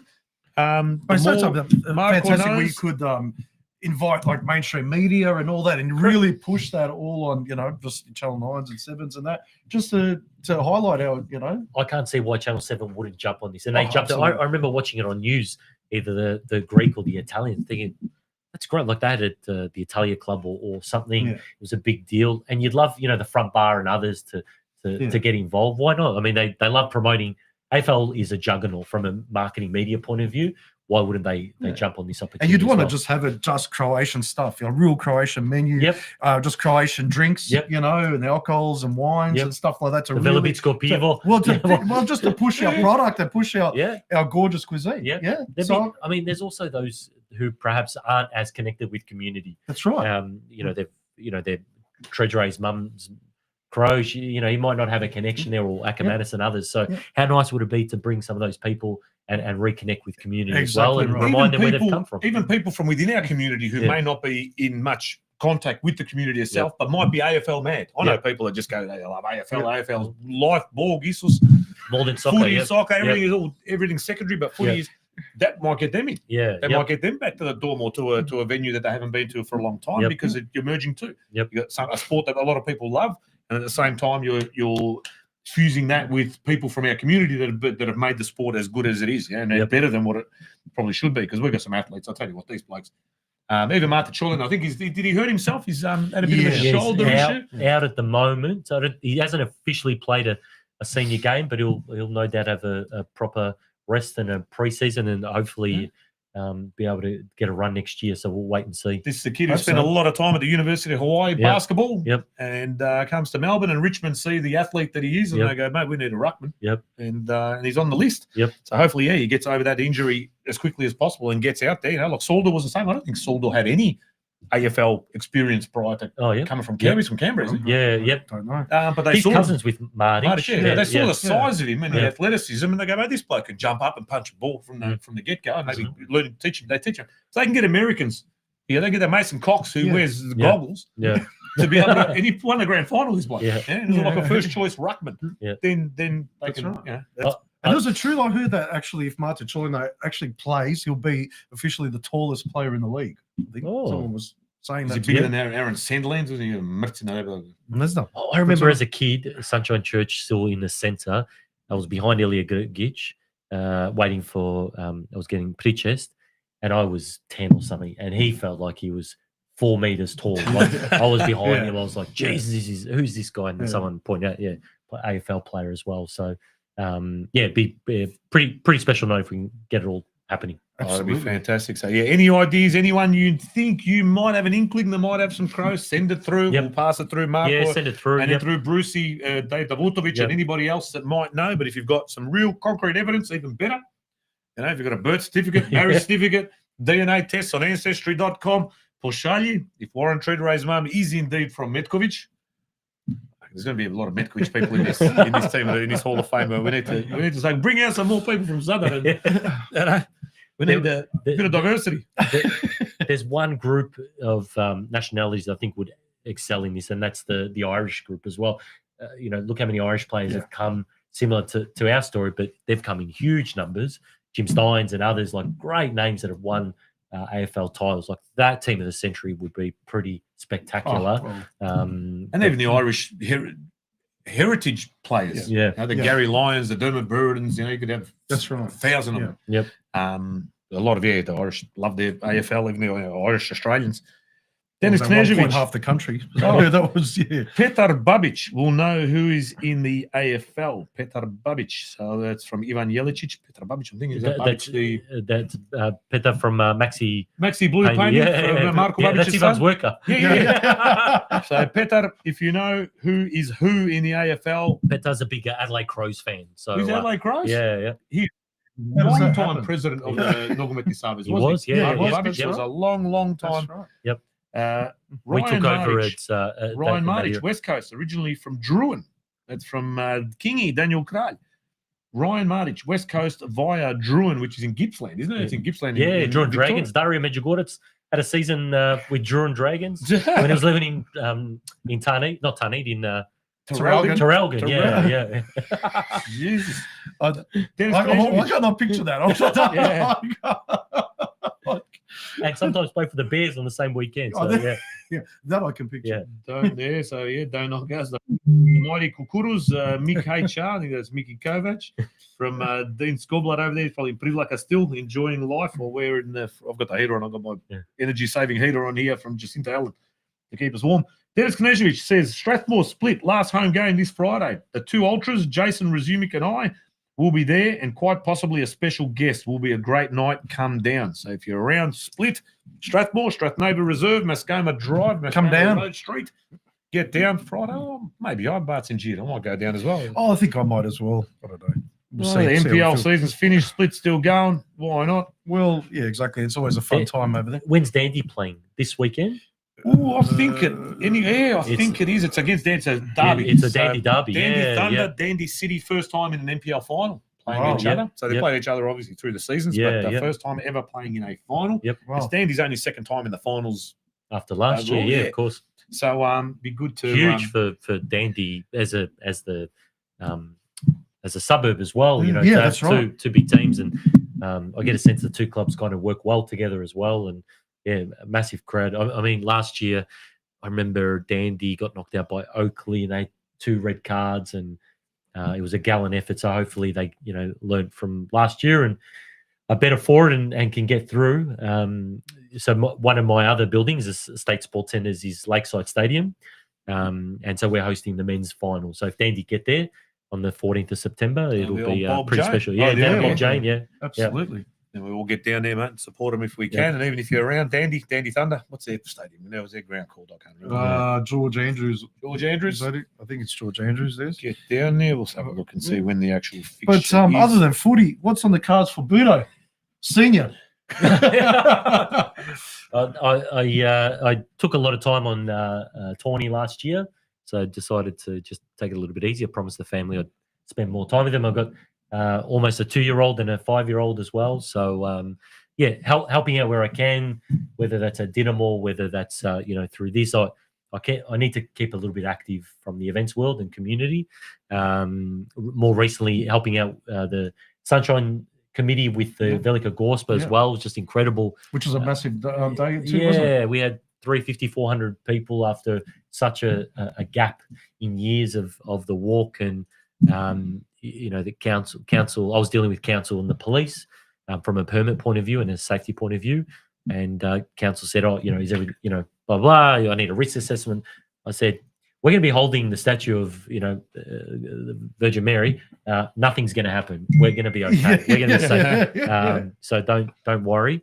And, it was meant to rain and there was no rain. No. And it was just a beautiful, and that moment that Velichasik Ivan joined us. And if he's watching, we timed it perfectly, and he joined us over the overpass, and he walked the last couple of hundred, and how powerful was it when we walked in, and he asked us to Kleckney, and we prayed, and you look on the faces of those that are in the current Sunshine Centre committee, getting pretty emotional as well, and just reward for the really hard work that they've had to endure since the start of the year.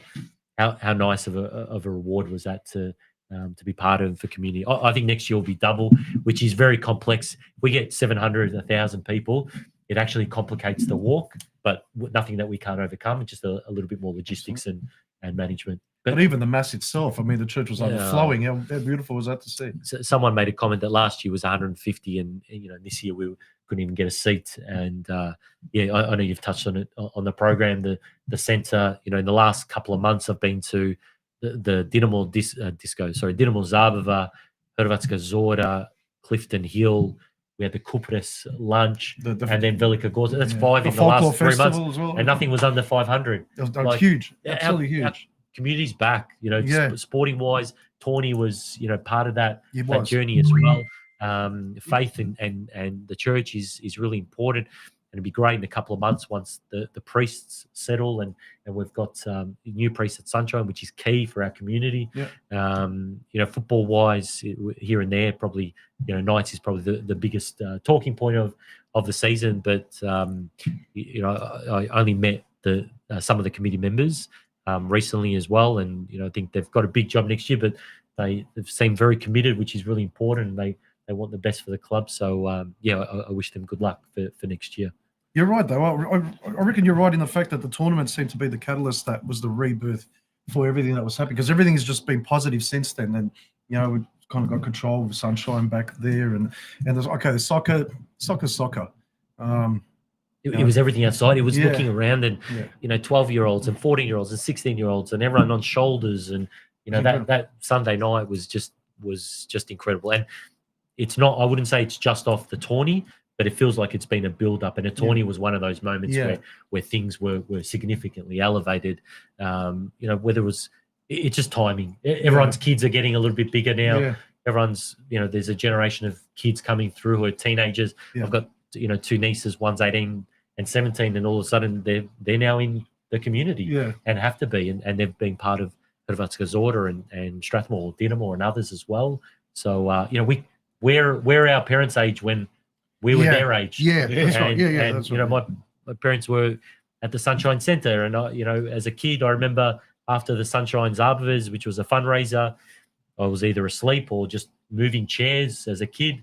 While they were, remember that massive vacuum cleaner that they would pull out, and they'd have to prep the sala for Missa the next morning. Yeah, because there was no church at the time. It was inside the man. It was inside the okay, Zava's done it. Whatever, 1, 2. And then there was just this army of people, clean, put the chair, like it was just no one. Everyone just knew the role that they had to play, and they'd done it a number of times. And you know, I had a conversation with someone about this recently. You know, we have swayed towards perhaps what our parents did, and that's what my parents did in community, and I've been involved ever since. What do you think? Where's the future lie for our community? What do we need to do? It's all good. Everything's heading in the right direction. But what are the next steps? What do you think? But 5 years ago, I was more worried. This kind of year, in the last 12 months, I feel less worried. I feel like it's on the up and the rise. I think language is important. It's probably the one area, the Croatian Saturday schools and stuff, where the numbers have significantly dropped over a number of years as well, and that's probably natural with second generation, third generations now coming through. I was fortunate enough to travel South America during the Brazil World Cup, and the last 10 days were in Argentina, in Buenos Aires, and I connected with someone over there, and just she runs the Croatian Podrum, basically. Okay. Less a more simplified version. And less drinking as well. Oh, I was going to say, Yeah. probably better behaved. Let me know if you need a top. Let me know if you need a top. Yeah, all right. And so I just connected on Facebook, and then she said, "Yeah, come to Missa. There's Missa, and then there's lunch at their dorm afterwards." And it was literally the third last day I was on the trip. So went to Mass. I went to Croatian Mass, which was beautiful, and everything was in Croatian. Then we went to the dorm. We walked around the corner, but then everyone spoke Spanish. Yeah. And so I was able to communicate through Croatian with others. But, you know, we're talking about migrants that went there after the Second World War. Yeah. And so that language is really important. And I think, you know, my kids are going to speak English at home as well. I just think it's default. But Was that in Argentina? that was in Buenos Aires. Yeah. Is that Bar Croata podcast that they've got going? Is that the one? And I know the name Croatella or something. I can share it. I don't listen to her. I just kind of found her, Googled her, and I thought, how do I get to a dorm? I didn't know where the dorm was. And, Because and she was, there is a podcast there. I've sent them a whole lot of Crow jerseys, yeah, including some- Gorspich, yeah. Bears stuff, and Geelong Dorm. I've sent them all sorts of stuff. I think the only ones I didn't have that they were missing was Canberra Deakin and Gold Coast or something. Yeah, I I've still still got a podcast been going for 20-something years or something. Bar Croata, Javier Santic. No, this is another one. This is a female, and I've got the name somewhere. But I still chat with some of the people, the younger people that I met there. They're in the Croatian dancing group there. I sent them a similar package as well. Of course, Beach Bears, I sent them a Major Minor album. I'm not sure if And there they were was rightly impressed, Yeah, weren't they? I'm not sure if Return to sender. I'm not sure if there was a spike in your Spotify listens. Oh, you're the one. Oh, yeah. You're the one.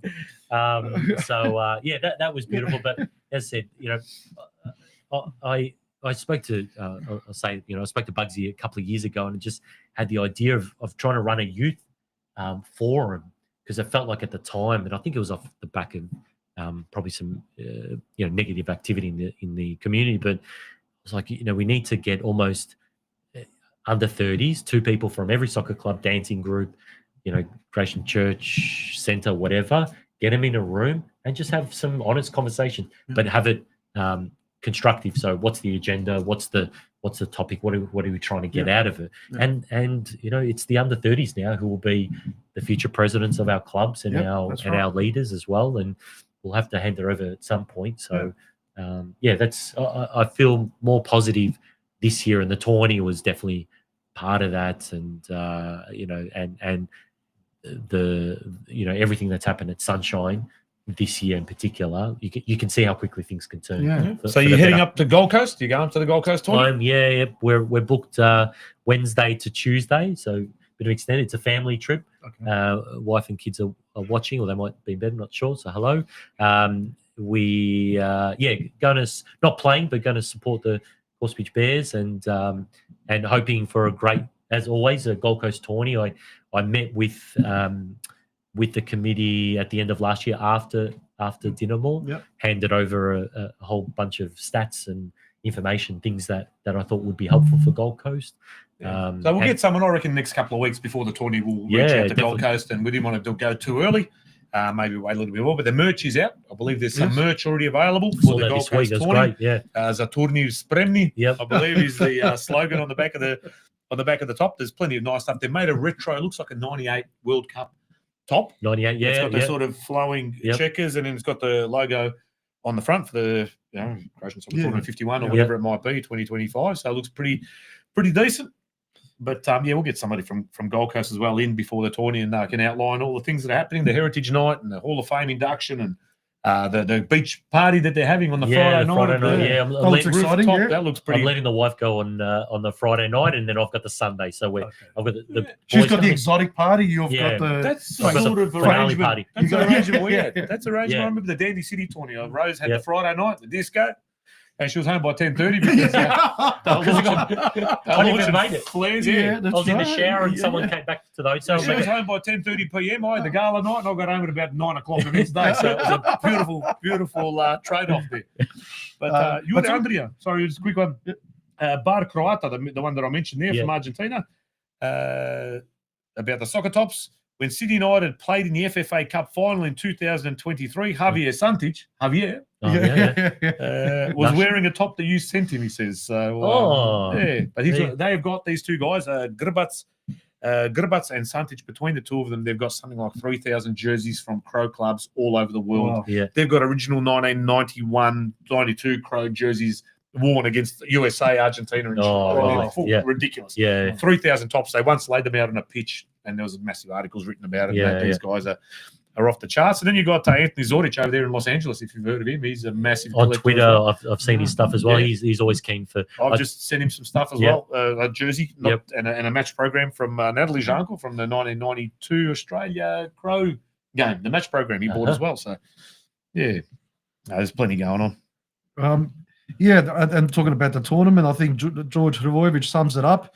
It was the fucking Catalina Wyoming, and I think that does sum it up. Yeah, so Bar Croata is based in Rosario, not in because Javier is a big Newell's Old Boys fan. Oh, yep. Every photo on Facebook, he's in that red and black Newell's Old Boys, and he just absolutely loves that. I'm a Boca fan. I managed to get to the Boca Stadium, and I went to River Plate as well, just to see it. But unfortunately, obviously, being World Cup, there's no games on, so you just experience it as a stadium tour. But to get back to see a Boca game live would be it's definitely on my bucket list.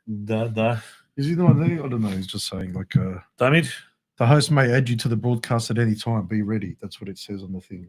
I can add him if you want. Yeah, we'll make him part of the conversation. He knows bring him in. Budo as well. So he Let's was have a like, look if we can. Now, Budo's been coming out of the picture. We'll maybe try That's and make okay. it That's okay. a little bit different. Can you hear us now, Damir? I can. It's all good. Hallelujah. Oh. Damir, welcome to the program. Podrum Thank TV. you, boys. We only took an hour and 50 minutes to get you on the show. Nah, But, that's fine. you're coming straight direct from sunny Zagreb, I believe. Yes, sunny Zagreb, Croatian radio television building from my Oh. office. Uh-huh. Yeah. All right. So we need to be careful and watch what we say then. In other words. Yeah, I'm sure there's been a few spies in those studios there throughout the decades as well, but we won't go into that. But Damir, thanks for joining us. Now, we did talk about your involvement with Undercode and everything else. Let's start from the start. For those of you who don't know Damir, you were actually born in Melbourne? Yes, born in Melbourne. When I was 2 years old, my parents went back to Zagreb. We built a house, and my dad was hoping, that the Tito will die soon. He was right, but it took another 10 years till we got independence and the bloody war and everything. But I grew up in Zagreb, and when I was like 30 years old, I think, I went back to Melbourne, and just to see what's out there. And I stayed for another 11 years, and those 11 years were pretty interesting. When someone's like relocating from one country to another. And then I met you guys, and everything fell into place. But tell us a bit about, like you're talking about that culture shock. What was that like for you, regardless of being born? I mean, you went back to Zagreb when you were 4 years old or something. How was that culture shock for you coming as a 30-year-old Croat to Melbourne? Did it meet your expectations? Did things surprise you? What was it? I'll tell you, like when I came, I was actually looking at all the things that were better than in Croatia, like, and you're, I don't know, like hypnotized with a lot of things. Let's say like bureaucracy, like everything was easy. If you need any documents or whatever, you just go online or you go to some office and fix it immediately. In Croatia, it's always like come back, like you need another paper, you need this, you need that. So that was cool, like, and after several years, like I started noticing things that are better in Croatia.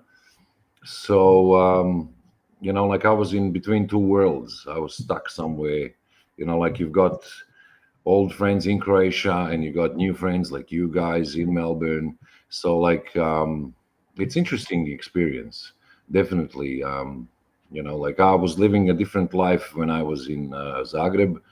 Like I was rocking with a heavy metal band, and I like to say I was like a little underground star. And when I come to Melbourne, like everything was like nobody knew me. I knew nobody, like it was pretty interesting, like you're starting from scratch. So yeah, I got used to it, thanks to you guys, especially Rob. No, we spent a few hours together throughout the years. So Croatian Hrvatska radio televizija. So you're working with them currently. From what Rob told me earlier, you might be heading off to the US to work on some documentaries or something along those lines. Yes, you're right. Yeah, when how I got to Croatian television, it was always my like dream, to work for Croatian television or some other TV program. And while I was in Melbourne in 2019, I actually relocated back to Croatia in 2016. But at one stage, I needed to go back to Melbourne to sell my apartment and do some other things. And I stayed for almost a year. And during that time, a friend of ours, Damir, called me from Zagreb. He was living here at the moment, and he asked me to do some reportage about the Tony. That was 2019 Geelong. And accidentally, like a couple of days before he called me, I bought myself like a little Osmo camera, and I was experimenting with that. And he called me and said that his boss here at Croatian television wanted some report, blah blah blah. And I said no worries. And I went to the Tony. I filmed everything. I did the everything what they asked, the radio version and television version. And when I sent it, they were really happy, and that's how I scored this job, because of the Tony. And since then, I'm working for the Department for Croatians abroad. So we're covering everything diaspora related, and that's pretty much what I'm doing right now. And there's this thing about the documentaries. A couple of months ago, I've heard that an interesting blog came here. He's 92 years old. He's an inventor from Cincinnati, and he was promoting his book biography. And I spoke to him, and he's a very interesting guy. He invented some motors and some stuff for B-1 bomber, for Black Hawk helicopters and submarines, and very interesting guy with long brkovi, like very cool dude. And he's 92 years old and he's still skiing. It's just amazing. And I asked him about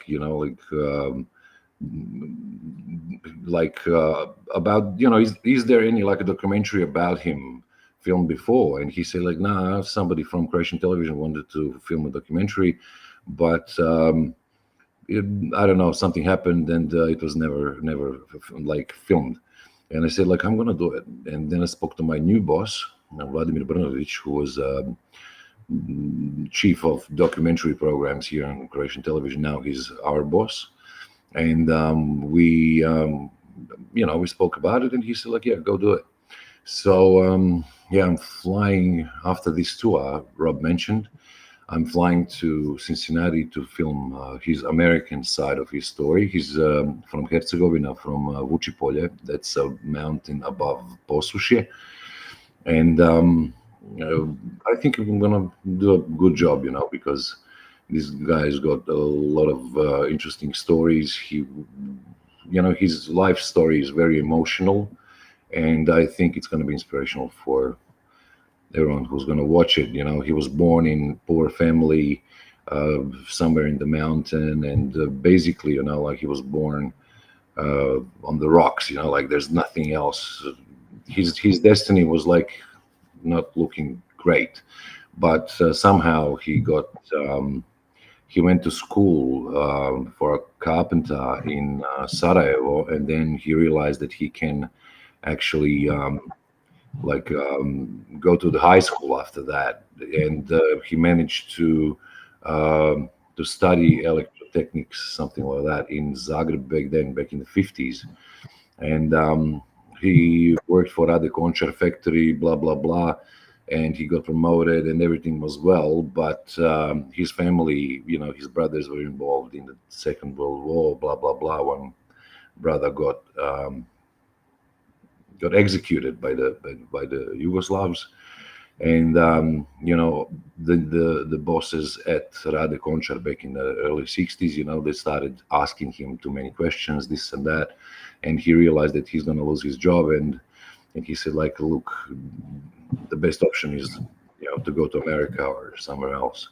So this bloke went there, and he came at the moment when the U.S. Army was losing a lot of equipment and helicopters and lives in Vietnam, and at the same time there was a Cold War going on between U.S. and Soviets.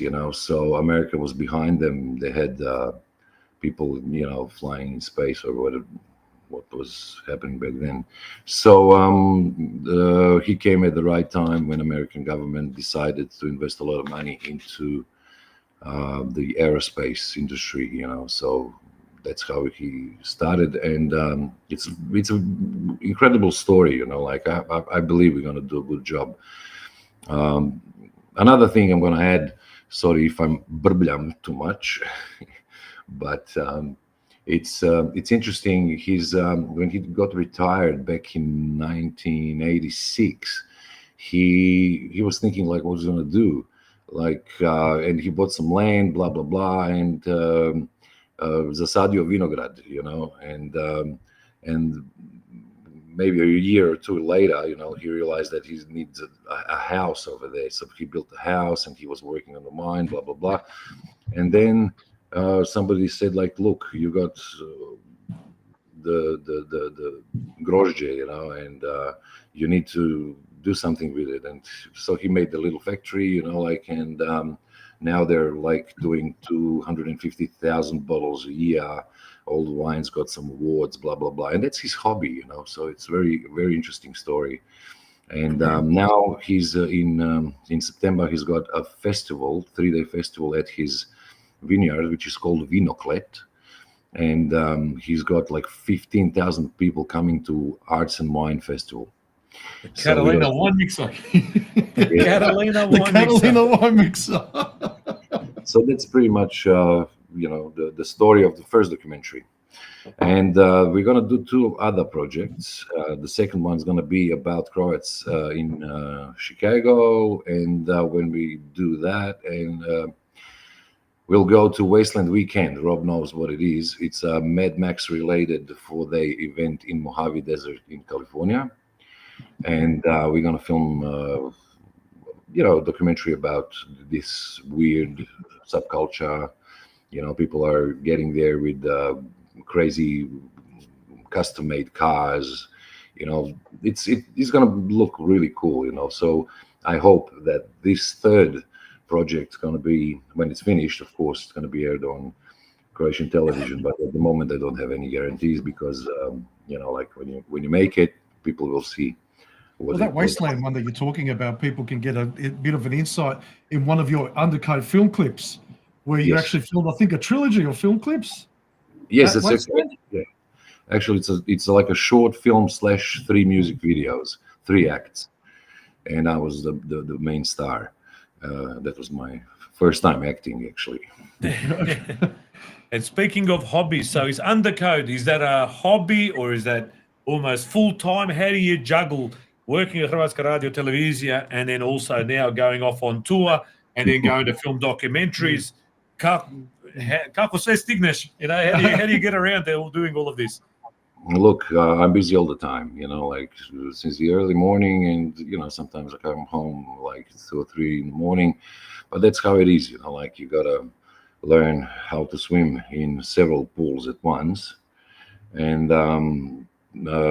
look, when I got back, the story about the undercoat is actually, just to cut it short, is like I was in a band from 98 till 2005, and then I moved to Melbourne and I stayed there. So we said, like, okay, let's press pause, like let's put the band in the fridge, and if there's a need to come back, we'll like organize something. And at one stage we realized that we have a lot of fans in Russia, Ukraine, Poland, and several other countries because of the fact that Undercoat had a soundtrack for one video game called Serious Sam, which was produced here in Zagreb. And that, the game was pretty popular all over the world. It's like a cult game. First-person shooter, you're shooting at monsters and blah, blah, blah. It's pretty simple, but kids love it, like when they come to the big boss, like Undercoat music start. Okay, that's pretty much it.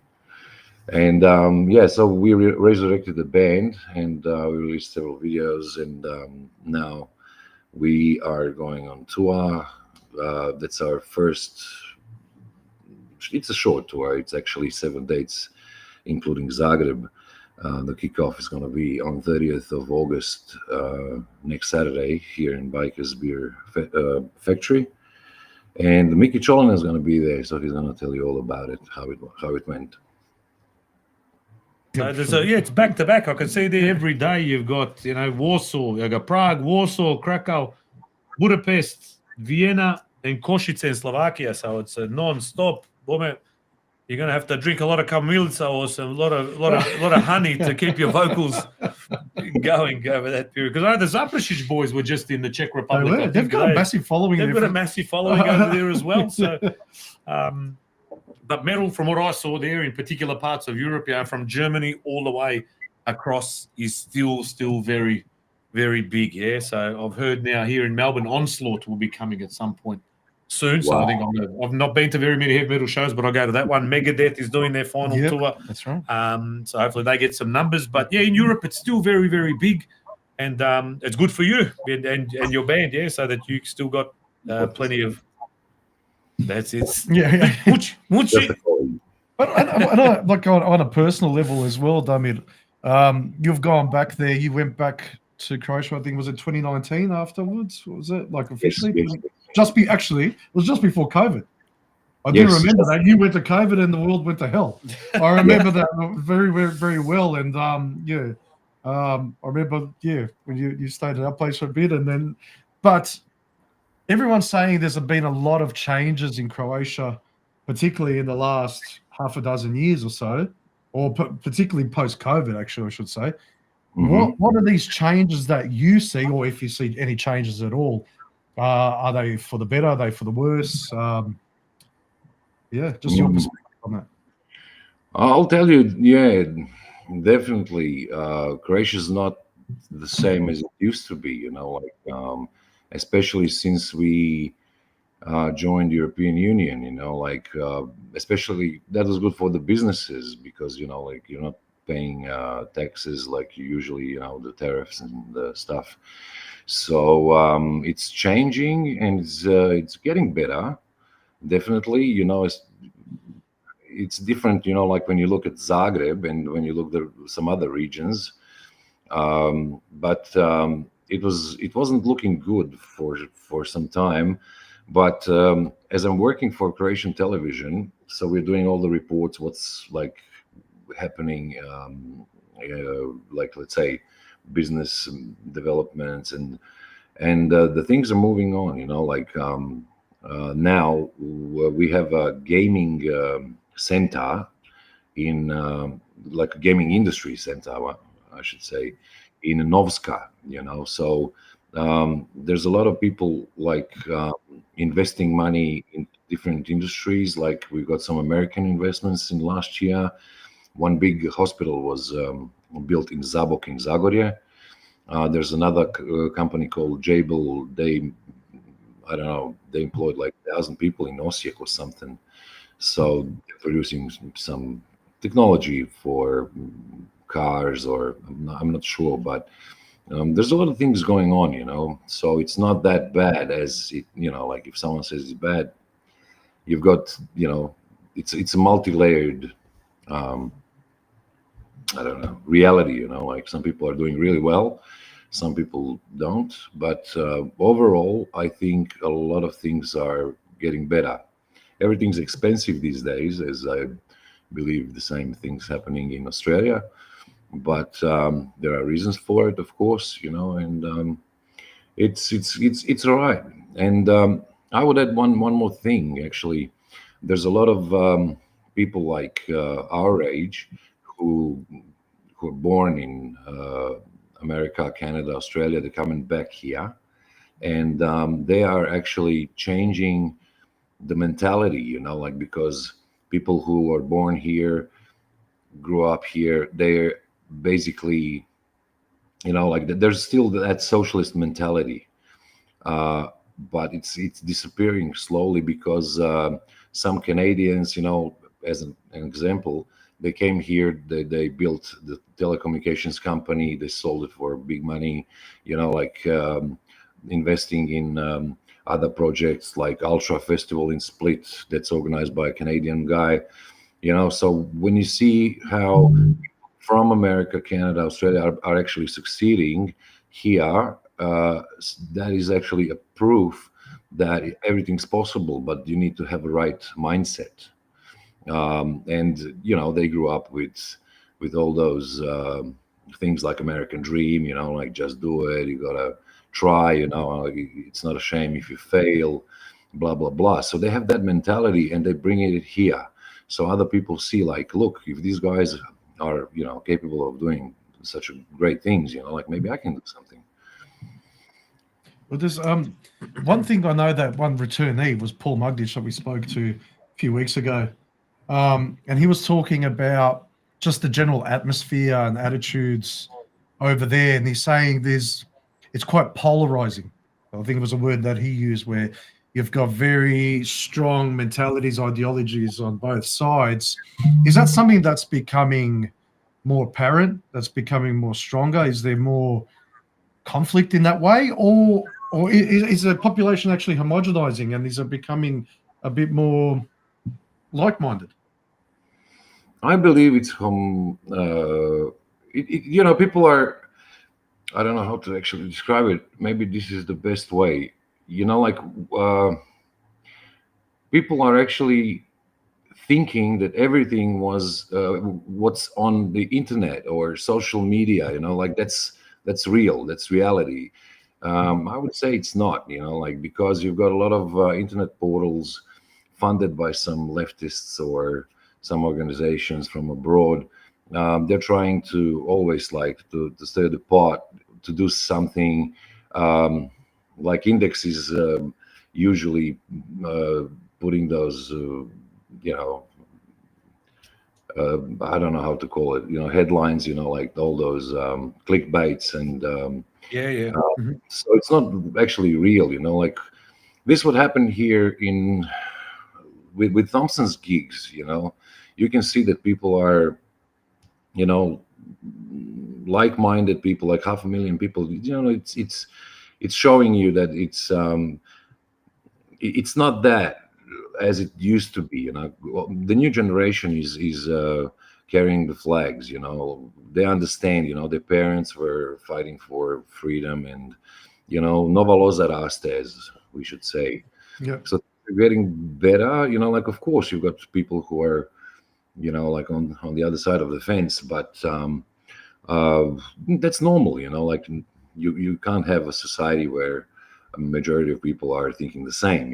But I think that the big portion of people is on our side, if I can say that. Da. Yeah, and even that, I even saw like a documentary there about faith, and faith is growing in Croatia, and more people are returning to the church, and just traditional values and family values. I think maybe in as a what would you call it? It was almost as a demonstration to other things that are being sort of forced in our faces, and and things that we are forced to accept. Yes, media is playing a huge role. Yeah, that's what I'm trying to say to some people. Like it's not how you perceive reality. Like you can't trust screens, because if I'm doing a TV report, I can, let's say, technically place whatever agenda I like to to serve the viewers. So basically, don't trust any media source. Like since 2012, since we got all those smartphones and television sits in your pockets, that's reality is changing. People are paying more attention. Like if it's not on the internet, it doesn't happen. So we need to to make a clear I don't know how to say, like a perception of what's real, what's not.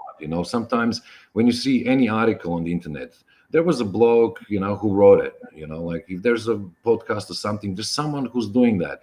And most of these programs, like especially mainstream media, is funded by someone. Like maybe they're like serving their sponsors.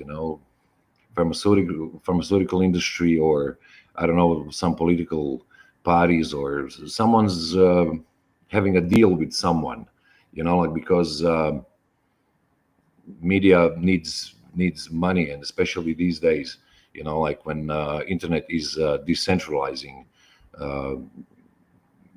the truth, like so you can pick actually where you want to read the news, where you want to find the info about what's going on in the world. So I believe that this wave of patriotism is somehow like reflecting from America what was happening over there. Like so I believe a lot of people started thinking about those traditional values and more like a conservative look on life. Yeah, counterculture. Yeah, A counterculture. counterculture. There's always been a counterculture, and at the moment, it's we've been fed and persuaded in a certain way, and people have had enough, I think, and that's why it was great to see Thompson in Sinj, in Zagreb, and everywhere else. You got 500,000 or 200,000 mostly young people, a lot of older people went, but mostly young people who have bucked the trend that we see here, and said, you know what, we're gonna, like you said, we're gonna carry the flag.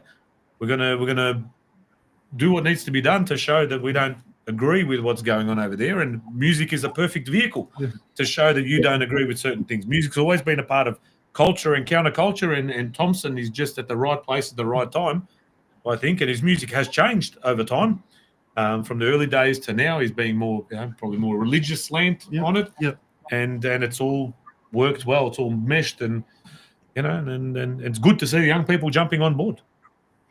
Yeah, I was there at the concert in Zagreb. I couldn't go to Sinj, but this show in Zagreb was spectacular on every level. First thing, when you see like 500,000 people walking towards Hippodrome, like those scenes were really intense. Like you can, and everyone's waving flag or having T-shirts with Croatian, like it was really, really surreal, to see how many young people are actually patriotic. I was really happy to see that. The show the show was phenomenal. You know, and all those huge screens. Like, let's say a week before Thompson's gig, I went to see AC/DC in Prague, and that was an awesome gig. You know, like everything was great. You know, these guys, Brian and Angus, are like 70 something years old. I think Brian is 78, and they still can rock. You know, I was happy, but when I saw Thompson, the whole production was at least 10 times bigger, maybe even more. You know, it was just unbelievable. They spent a lot of money on the production, and I was really, really happy to be part of that. Yeah, maybe Undercode next Thompson concert can be the support act to open up Thompson's next concert. We hear, is there any truth? Now, you're in this media circles next year. I heard May, then today I heard July, possibly Vukovar next year, a big Thompson event. Is that circling around Zagreb and around the corridors there at the HRT? I've heard something about it, and you know, I think they're working on it. So there's nothing official yet, you know, but I believe that his team is working on it, and they'll do it. And they'll probably, you know, this concert at Hippodrome was the first gig of the tour. So, you know, he's going to come to Australia for sure. So there's you know, another chance for Major Minor to play with Thompson. Yeah, that wouldn't hurt. Speaking of Major Minor, you've got George Trvojević and Stanko Panić koji te puno pozdravljaju as well. You can see on the screen there, Stanko Panić, veliki pozdrav Damir. So I'll figure out there's this technology that we can put the actual pozdrav on the screen from Stanko and his picture there. Look at that. It only took 8 episodes still. And then we've got Yuri Andrea. Is that Damir or Keanu Reeves? Oh. But, John Wick. Yeah. John Wick, yeah, that's right. Yeah, more so. But would you have any advice? Like you said, there's an increasing amount of people that are returning from Canada, America, and Australia, of course. What advice would you give to anyone that's contemplating returning? Would you say stay away, or would you say please come? But if they do, well, what do they need to do? That's a great question, Rob. Kume, you know, people maybe don't know. It's got nothing to do with the reason you being a guest on the show. No, nepotism. Nepotism, yes. Look, I spoke to several blokes recently. I did some interviews with the last one was actually with Mike Murgic. He's president of udruga called Diaspora. That's udruga, you know, here in Zagreb. All the members are from Canada, Australia, US, Germany. So they are organizing like 2 events every year. One is around Sveti Ante, and it's happening here in Maksimir, next to the stadium. There's a soccer club called NK Ravnice, which is my local team. And these Canadians and a few other guys bought the club, and they actually did the renovations, and they made it like a grandstand. And it reminds me of, you know, like going to Dinamo or Melbourne Knights, you know, like you've got that vibe. Everything's modern, you know, like all the dressing rooms are nice, you know, like the pitch is after so many years now, everything's leveled, you know. You can see that these guys are bringing change, you know, like, and it's a really great place to, you know, to go just to have a drink or something. There's a cafe, and when Diaspora is doing these events, Sveti Ante is like a form of a picnic. So it's, you know, zabava for all ages, and kids are playing soccer, this and that. And it reminds me of similar events which I attended in Melbourne. And these guys came back, and all of them said, like, if you think, like, I'm going to come to Croatia and I'm going to, you know, succeed, blah, blah, blah. Yes, it's possible, you know. Mike Murgic, the president of Diaspora, he started a business like a packaging of like a powder products, and he's doing really well. So you need to be brave, like you need to accept that here some rules are different. Now it's regarding bureaucracy, it's a little bit better because of European Union. So if you have to import something, that side is okay. Politically, I don't want to go there, but Or be here all technically, like if you want to come back, there are great things here. We have this coffee culture, we can get together, like we can have a quick drink or something, and then you go, do your business and blah blah blah. Which is in Australia is, especially in Melbourne, it's pretty hard. Like you're living on one side of the city, your friends are on the other, and you're losing a lot of time traveling. Here, Zagreb is a smaller city, and it's vibrant.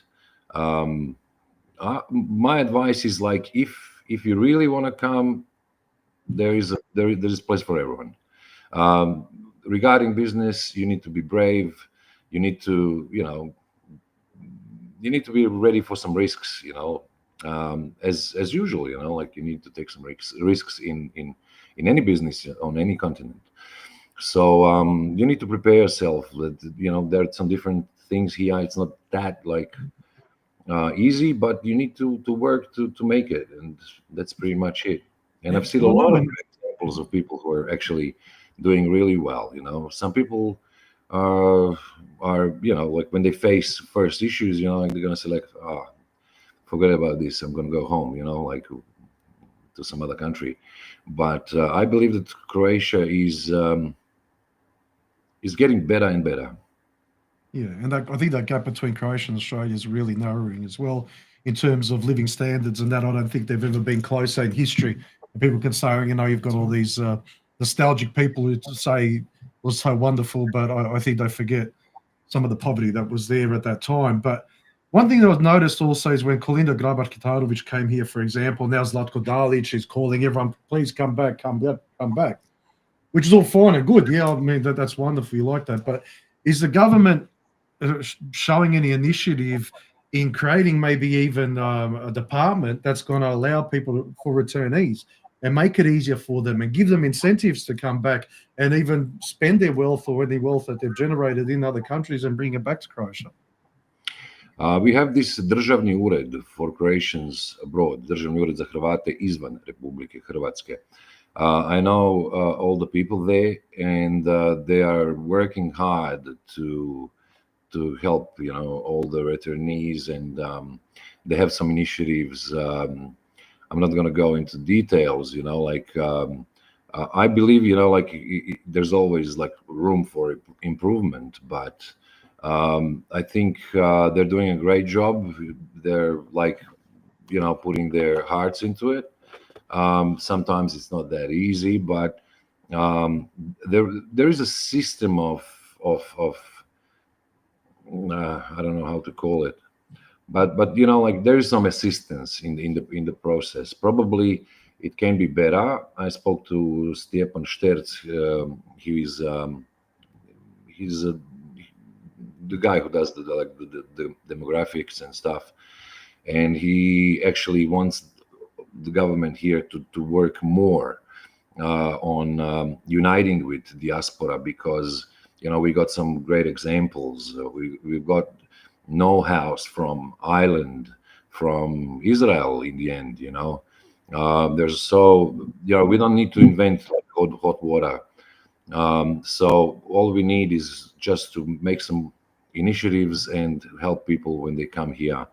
There is Državni ured, but like maybe they're still working on some things. So it's not easy, like there's always something missing. But I believe that it's growing, especially because now we have this Ministry of Demography, which is a young ministry, but there are some really smart people there. So like I think they're gonna move the ball.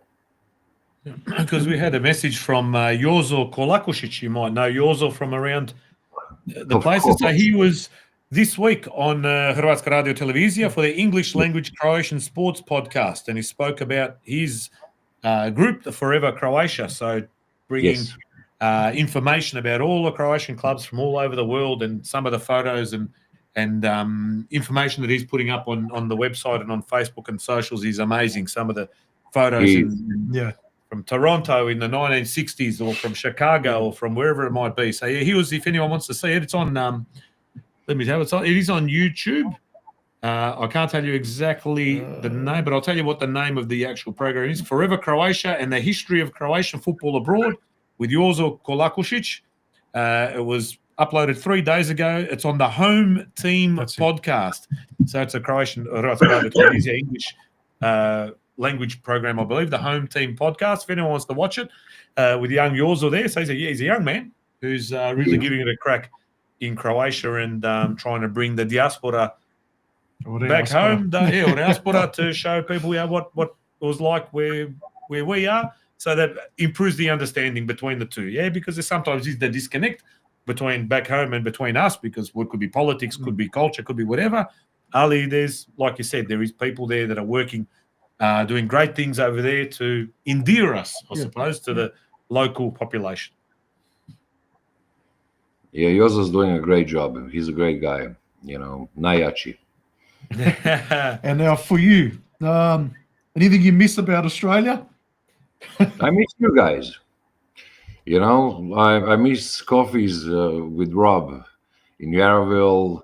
I miss that's the part that I'm missing. Like other things, not so much. But I miss people definitely. Yeah.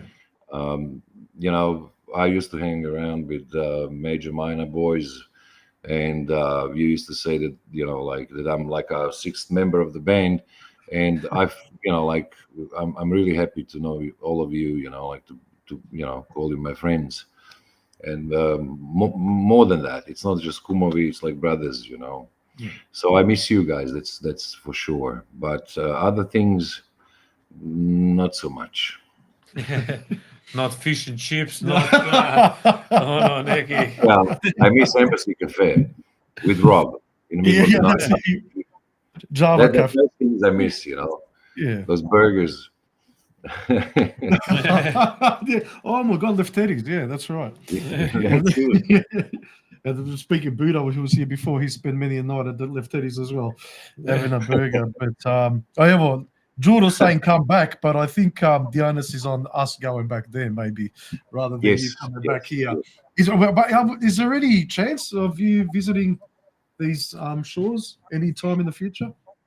Look, after I finish these American projects, definitely I would push to go to do something in Australia, to film you guys and how community lives, and to show some important people over there, to give some example. A lot of people are not familiar about Croatian communities abroad. They know that Croatians are having clubs, blah blah blah. But I think that we should show more realistic portrait of the community. So what's happening today? What was happening in the past. We can mention that. The club was founded that. Blah blah blah. Those information are available pretty much everywhere. But who's running the show? How things are. Let's say the HNS is organizing those academies, blah blah blah. So I would like to show the real face of Croatian community. To see examples you guys are doing a lot, especially Rob Major Mina, playing for 40 years, and keeping that Croatian spirit alive. That's something extraordinary. And people are not aware of that, how community evolved. Of course, every community's got some challenges, especially these days with assimilation. But Croats are still alive and strong, and I believe they should see that. I remember you had this wonderful idea, and I was actually just telling Auntie about it before, about a soap opera about Mhm. Croats or Croatian family living in Australia. That would be films especially for HRT or, you know, like over Yeah, there. yeah, yeah. You reckon that would something that would still work, because I think it's a brilliant idea. Yes, definitely. Of course. Yeah, that would be interesting, you know, like because, you know, like to see Croats, you know, speaking Croatian in Australia, it's a different environment and different challenges. And yeah, thank you for reminding me. Yeah, it's a really good idea. Also, there's a few ideas like that Serious Sam idea was always a great one as well. Don't forget that one. That's a huge project. Serious Sam being the game that basically made Undercode famous all around Europe and it being a famous game. But as many of these franchises and games turned into movies, well, why wouldn't Serious Sam be a good one that actually kicks off somewhere around the Velebit there? I remember there was a great start to the movie that you were talking about. Speaking of Velebitsko, but Yeah. but Damir, absolutely fantastic to have you on the show. It's been an honor. With long overdue to have a conversation like this as well. With your busy schedule and ours as well, you know what it's like here. It's difficult to catch up and just have a normal conversation and that. But maybe next year we'll see each other face to face. That's right. Over in the motherland. Yeah. Yeah, of course. I want to promote you on Croatian radio for the start.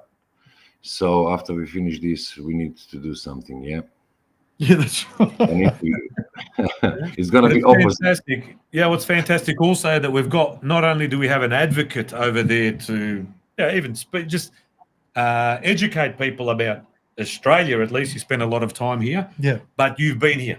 You've Yeah. been here, you know what it's like, you're still in touch, you know what's happening now, not only 10, 20, 30, 40 years ago. Like you said, you can find that on any newspaper clipping from the 60s and 70s, but you've been here, you've been amongst us, and you're still doing your best to promote the community that you're a part of back Yeah. home, which is fantastic, which will make it opens the path to people like us or our kids or whoever it is that goes back there, that they know a little bit more about us. And we're lucky to have people like yourself and yours, and you said there the Canadian boys at Ravnice and wherever they might be. There's people now. I can see those.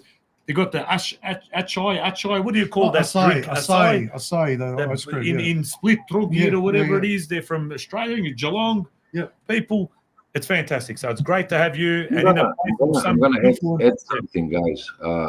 I just forgot to mention something, and I'm pretty sure it's important to know about it. We've got people from the diaspora and some locals here, like who are actually organizing things. Like there's a meeting G2. It's a yearly conference, and all the like business related people are getting together in Zagreb 1 year, next year is in Sisak, and this year is in Novska. So like it's actually, you know, networking between business people. So, you know, like let's say you guys come here for a meeting and you meet some people from America, and you can start doing businesses between Australia and America, Croatia. You know, like there's always like it's good to spread that network to make it like stronger. So people are developing great projects here because of these conferences. There's a great, they're called ACAP, American Croatian Professionals.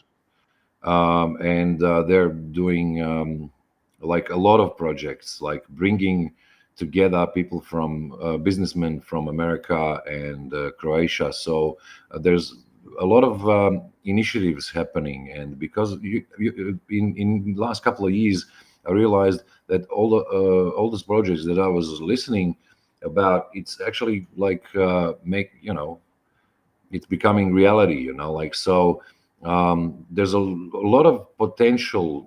We can build Croatia bigger, better. You know, like we can do a lot of good things, especially on this wave of patriotism, which was started with Thompson and some other events here. So, like, we need to gain the momentum. You know, like to actually to serve the wave. So I think there's a good chance of making really Croatia we have beautiful country. We got so many resources. All we need is know-how. We need to get together. Like we are very powerful outside of Croatia. Like so if we get together, it's gonna be the energy, the everything's gonna like bring things to another level. So there are good examples, and I think we should get connected. This podcast is one of the things that are helping people communicate through this medium, and I'm honored to be a part of this. So I think that's important for people to know that there are initiatives, there are really smart people getting together from all sorts of industries, so think about it, like find some more info. Everything's available on the internet. Meeting G2 is interesting. This year is there in Novska, so I'm going to be there, and we can talk about it. Maybe I think they're doing this in October. I'm not sure about the date. Actually, I have it somewhere around here on the desk, but yes, got it. It's G2 meeting. Dođite u Novsku, budući Europski centar gaming industrije. Tako da Slavonija je ravna, bogata i širom otvara vrata mladim Hrvatima sa svih strana svijeta. So this is great thing. 17th and 18th of October 2025. Fantastic. It's fantastic. They're exactly the kind of things that we're talking about that need to be promoted and celebrated, because it's moving the country forward and us, even as a narod, to get together and just become stronger. Yes. Because it brings up the eternal question of how long can you be a Croat in Australia for? How many generations does it take before that fizzles out? I don't know, but I don't think it's something that can last forever as well. But that's a discussion maybe for another day as well. So yes, of course, bro. But there's one thing that a guy called Steve Pavletic, he's a doctor, oncologist. He's famous in America. He did a lot of great projects, and he was working for the biggest clinics over there. And he said to me, a lot of people are not going to come back to Croatia, and we have to be aware of that. But if they are aware that they are Croats and they are like part of the global organism, like global Croatia, then we need, they can give us opportunities and energy, like we need to connect. It doesn't matter, like if we live abroad somewhere or we live here in Croatia. So like we need to accept that concept of global Croatia. Doesn't matter where you live, it's the best if people can come back to Croatia, but if they can't for some reason, they're still Croats and they still do something for their country. yeah, absolutely. Exactly right. Absolutely. Well, Damir, još jednom hvala. It was amazing having you on the show as well. And I know definitely for a fact that we could keep going for another 7 or 8 hours, because that's happened in the past, especially at this hour, at the witching hour, so to speak. Say hello to Stella. I will, absolutely, Yeah. I will. And Stella just popped the Make message Croatia through, great making again. Croatia great again, and Yeah. Juro said the same. So. yeah. But We will. yeah, We will. hopefully we catch up soon, and we'll definitely like to have you on the program at another time as well. Yep. Thank you, guys. Talk to you soon. Have a great night, and say hello to everyone. We'll do. And good luck with the tour. Good luck with Yes. your trip to the US. Yeah. I svako dobro. Yeah. I nek te sreća prati. I thanks for joining us very much. And thank you for your kind words about the podcast as well. Hvala ti najljepše. Hvala, dečki. Ajde. Thanks, buddy. Čujemo se. Bog. Great discussion again, which is there. Even Petar Finka going, another great interview, interesting stuff. Marcus saying, drop the workout routine. Smolik, you're an absolute unit. Drop the workout. I did a big workout today. Marcus, where's Marcus? There you are, man. Look at that. I started on the bench today again. I haven't done the bench in a long time, so I ripped out the big 22.5 kilo. Actually, you know what? I have to say, you filled out that top quite nicely. Oh, did you see? There's There's a bit of definition in the arms. It was I all don't right, do you know? much arms. I did legs today, I yeah. was a little bit jealous after Jedva noga stoji. But we did have also Denis Niješ Knežević. mesa. Just to mention, Filip Vulic won his first pro fight. So we mentioned Phil's fight last week on the show. He won his first pro fight, another title received, massive crow crowd there. Like I said, I was at Dinamo yesterday morning, midday. There was a past players reunion lunch, and some of the boys from that lunch were going off to the Melbourne Pavilion to watch the fight. There's some good footage, some good photos. It's a great photo of him putting the other bloke out. It looked like a massive crowd, like I said. Look, yeah, a lot of crows down there. But Phil Vulic, and there was also footage of his relatives overseas watching live. Oh, wow. And cheering him on. File. I think they were File. They're all cheering. There you go. Great to see. Yeah, so it's a first pro fight, another title, silver Australian title, I think it is, or Victorian, I'm not too sure. But svaka čast to Phil Vulic, another sporting achievement as a representative of our people. So absolutely fantastic. Yeah, massive, yeah. We had Hutcho, Dan Hutchinson, who said he needs to do a doco on when you moved to Crow Small and your time there talking about wasteland. It was a wasteland, mate. There was a wasteland where we lived there. Put Petrica just outside of Zadar, mate. It was an absolute wasteland. For anyone that visited, Spolge visited once. It did, yeah. Spolge, his mate Luigi and Steve Zovko. That's right, it was. I was out with the ladies somewhere, just doing the thing. Yeah, of course. Dating, courting, and Spolge and a couple of his mates rocked a up. gentleman caller. That's right. Yeah. Spolge and a couple of his mates turned up to visit myself and Hutcho, but Hutcho, we weren't sure exactly of where it was. Zovko knew kind of, is it there or not? And Hutcho and my roommate ended up throwing rocks at their car, which meant Luigi had to abruptly reverse out of his driveway and get there. It was pitch black, there was no lights, and they were getting stoned. Their car was getting rocks thrown at it, and they left. And then Zovko came the next day. Luigi and Spolge were too scared to come back. What kind of barbarians live in this? We slept in the car somewhere in Zarton. Good time, good doco on that one, Damir. Yeah. But no, that was it. But great. And Budo as well, who had to leave abruptly, like in the middle of that, because he had to go pick up his parents. Parents are landing at 10 o'clock today. So he was off straight from 3085 to Tullamarine to pick up the folks. A fantastic initiative, and he was great too. A lot of insights and really well spoken. And there you go. And speaking of music and musical theme again, so you've got Underco, we talk about Major Minor, David Schaefer, another great show, guys. Thank you, David, or Drago Schaefer, as you might know, famous from Vis, Croatia, if the forerunners, what do you call them? The pioneers, almost of the Croatian music scene here in Victoria, and they had the vinyl album, which was iconic. We'll have to play a tune one, I reckon, next week. We'll get I've still got the vinyl somewhere. I think it's still at my parents' house. But Vis Croatia were absolutely massive back at the Dom in the day, playing and with the Forerunners. Then his brother Zdravko or Tony became a part of Major Minor, or Slatki San at the time. And my Krizmeni Kulm, and I remember having my BC Rich Warlock covered in Slatki San stickers. And my goodness, did we ever? What a childhood we had. Yeah, that's like you said. How long can we sustain? You had a BC Rich, you had everything, but also yeah, but then again, the BC Rich I had to sell to cash converters in Coburg. I'll tell you another story. There was I think it was Major Minor or somebody at the Metro, and on the way out of Metro after a couple of drinks, I happened to walk around and kicked somebody's headlights in on the car, and a bloke that jumped out of my car ended up being my kid's Christian and Kum later on down the track, but he played with me at Split, so I kicked the headlight in. He jumps out with his missus there screaming at me, what the hell's going on? And I go, here's my license. God, I'm hammered. Here's my license. And he goes, Smolly, you're a dickhead. What are you doing?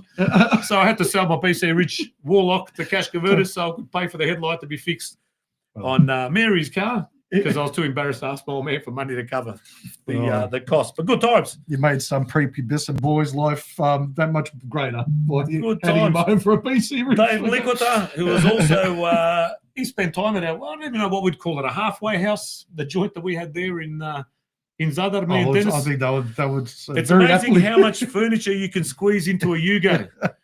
Yes, I did have the old Yugo Coral Pedes Pet 5-speed. It was a beast, mate. It was a 2-door. It was an absolute bomb.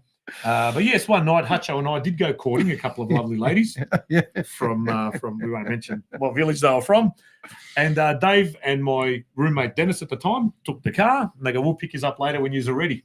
They came to pick us up. We couldn't get into the car because it was full of furniture from a local cafe. They said it was donated to us. There was 4 chairs and a table stuffed into the back of this Yugo. So we had no furniture in our house. No. We had nothing. We just had bottles of water in the fridge. I can't believe you have bottles of And water. no furniture. But then Dave and Dennis managed to get us some goodwill from Yeah. some local Good Samaritans Yeah. who provided us with a dining table and 4 chairs. So And some food to go on top of it. that's correct. Oh, yeah, Dave also brought us some tomato plants from next door. And here we go. Paul Grisnich, another great show, guys. Look forward to it every week. There you go, Paulie. I saw Mary. She popped in today with some books. So thank you to the Grisniches for giving us some goodies there for my youngest boy, Tommy, some books and Yu-Gi-Oh stuff and whatever else. And Hutcho, once again, Daniel Hutchinson, if anyone knows him, with gloomats on the back, need more Zadar story. Oh, no toilet, but don't even get me started. We can go to we'll leave that for Melbourne Cup. The Cup Eve. They went to storage. The toilet paper went into storage. We'll have a cellar story reading hour. I'm just going to write down all the cellar stories and if you have no, don't forget Yes, this one, another big yeah. one. Balkan Bear fight in Perth, UFC. I did have that on. So another local boy from Adelaide. Brandon Pericic. Yep, who's going in. Brando. And I saw some of the clips leading up to this fight as well. And he's moved over to New Zealand and living in, well, you could just say Spartan conditions. Really living that life and just training. And he seems to be a bit of a great white hope in that UFC. And I think he becomes the 4th Croat or something like that to be fighting in the UFC. So that's I'm not that au fait with all of that, but he big hope for all of us. Yeah. So we'll have him on the show after his fight as well. He promised that. So if anyone's over in Perth, get out there, support him. Yeah, and it will be on, I believe it's ESPN now. We'll be broadcasting UFC events. I think I saw that somewhere online. But yeah, so he'll be fighting, representing. So obviously he's an Australian, but representing us again as a people, and get on it. I know a lot of people here get down to local pubs and that and watch these UFC fights and whatever. And anyone else fighting, Stipe Miocic obviously, and then Filipovic when he was there. Here we go. We got one that's come through finally an email. Yeah, everyone seems to be. Spalter's mailbag. Check out this. I've got the photo. I've taken the photo off. Spalter's mailbag. Robbie Yakovlevich. Boys, thanks for the constant plugs of Pizzeria 3814. So if you're out in Garfield, get out there. Best pizza in town. I'll sponsor $300 to round it to 1K for your so merch coming soon. But he's going to offer, or he has now. He will be providing us Robbie Yakovlevich, fantastic bloke. Thank you so much. Ex-Dandy City president and just a gentleman and an icon of our community down there, particularly in the southeast. He's given $300 to PodroomTV. Thank you so much. So we can round that off to $1,000. Thank you, There Robbie. you But go. like I said, if you're down near Garfield, Pizzeria 3814, get down there. Yakovlevich is a good, solid Hrvatski narod. We promise to reinvest that wisely into the community and something that's worthwhile. So any sponsorships that we get, it's just going to come in. It's going to go back into the community anyway. So There you go. I'm to not sure support that community that we all love so much. I'm not sure if Robbie was out there at probably working at the pizza joint, but on Saturday, just here around the corner, the home of the Matildas is walking distance pretty much from my house, where Dandy City did defeat Melbourne Victory, and a few of the boys went from Melbourne Victory, their ground here at Bandura where they play, and made their way back to Dinamo to continue on the which the they do, celebrations. which is not that unusual. And there's been many nights at Strathmore, spent many nights over I at think they've got a Dinamo. bus. Is it right that they've got a bus? They've purchased a little mini bus that gets them around? I don't know, but they're everywhere and all the time. So can't say good enough things about them. So Exactly. it's And that's good. what you like to see. Yeah, The absolutely. crossover, we're the same. We're all tapping into the same market, regardless of what you're doing, whether it's church, whether it's soccer, whether it's folklore, whether it's crow school, whether it's business, we're tapping into the same market. But when you see people coming from the southeast, some of these people from the far southeast of Melbourne, making their way over to the west of Melbourne and vice versa, or to Clifton Hill or to Strathmore, none of these places are close. Like Damir said, going out for a coffee in Melbourne, when you've got mates on the other side of town, it's half a day. Yeah. Half a day for a coffee or for a couple of beers or whatever. So to make that effort, especially the Dandy boys, I'm pretty sure if anyone wants to confirm that, they've got a bit of a minibus. And these guys have done it their whole lives. So I mean, since we were kids, they were always coming. They're always at Melbourne Croatia games. Like I said, they're always behind the goals, all those Chelsea boys. That's how we got to know them. Yeah, Exactly they got to know. We got to know them because they were on our side of town rather But than it always us seems so to be much over there. Bero Juricic who's a designated driver for some reason. Because I saw him last time I got Bero, you're not having a drink. He goes, no, and man, yeah, they are was it. Next week, was he again? I go, what's going on, Bero? Yeah, it looks like he's as the president now of Dandy City. He has to be the responsible. He's the responsible one. That's what I was just going to say. That's right. Yeah, but they give it a good nudge. I do. The Dandy boys, but it's good to see. Exactly. Thank you very much, Robbie, as well for that kind donation or sponsorship, whatever you want to call it. Fantastic. Yeah. Put off all mate. So get out there. Maybe we organise go down Go to Garfield, for dinner and spend $300 on pizza. Sounds good to me. Yeah, I'm more than happy to do that for sure.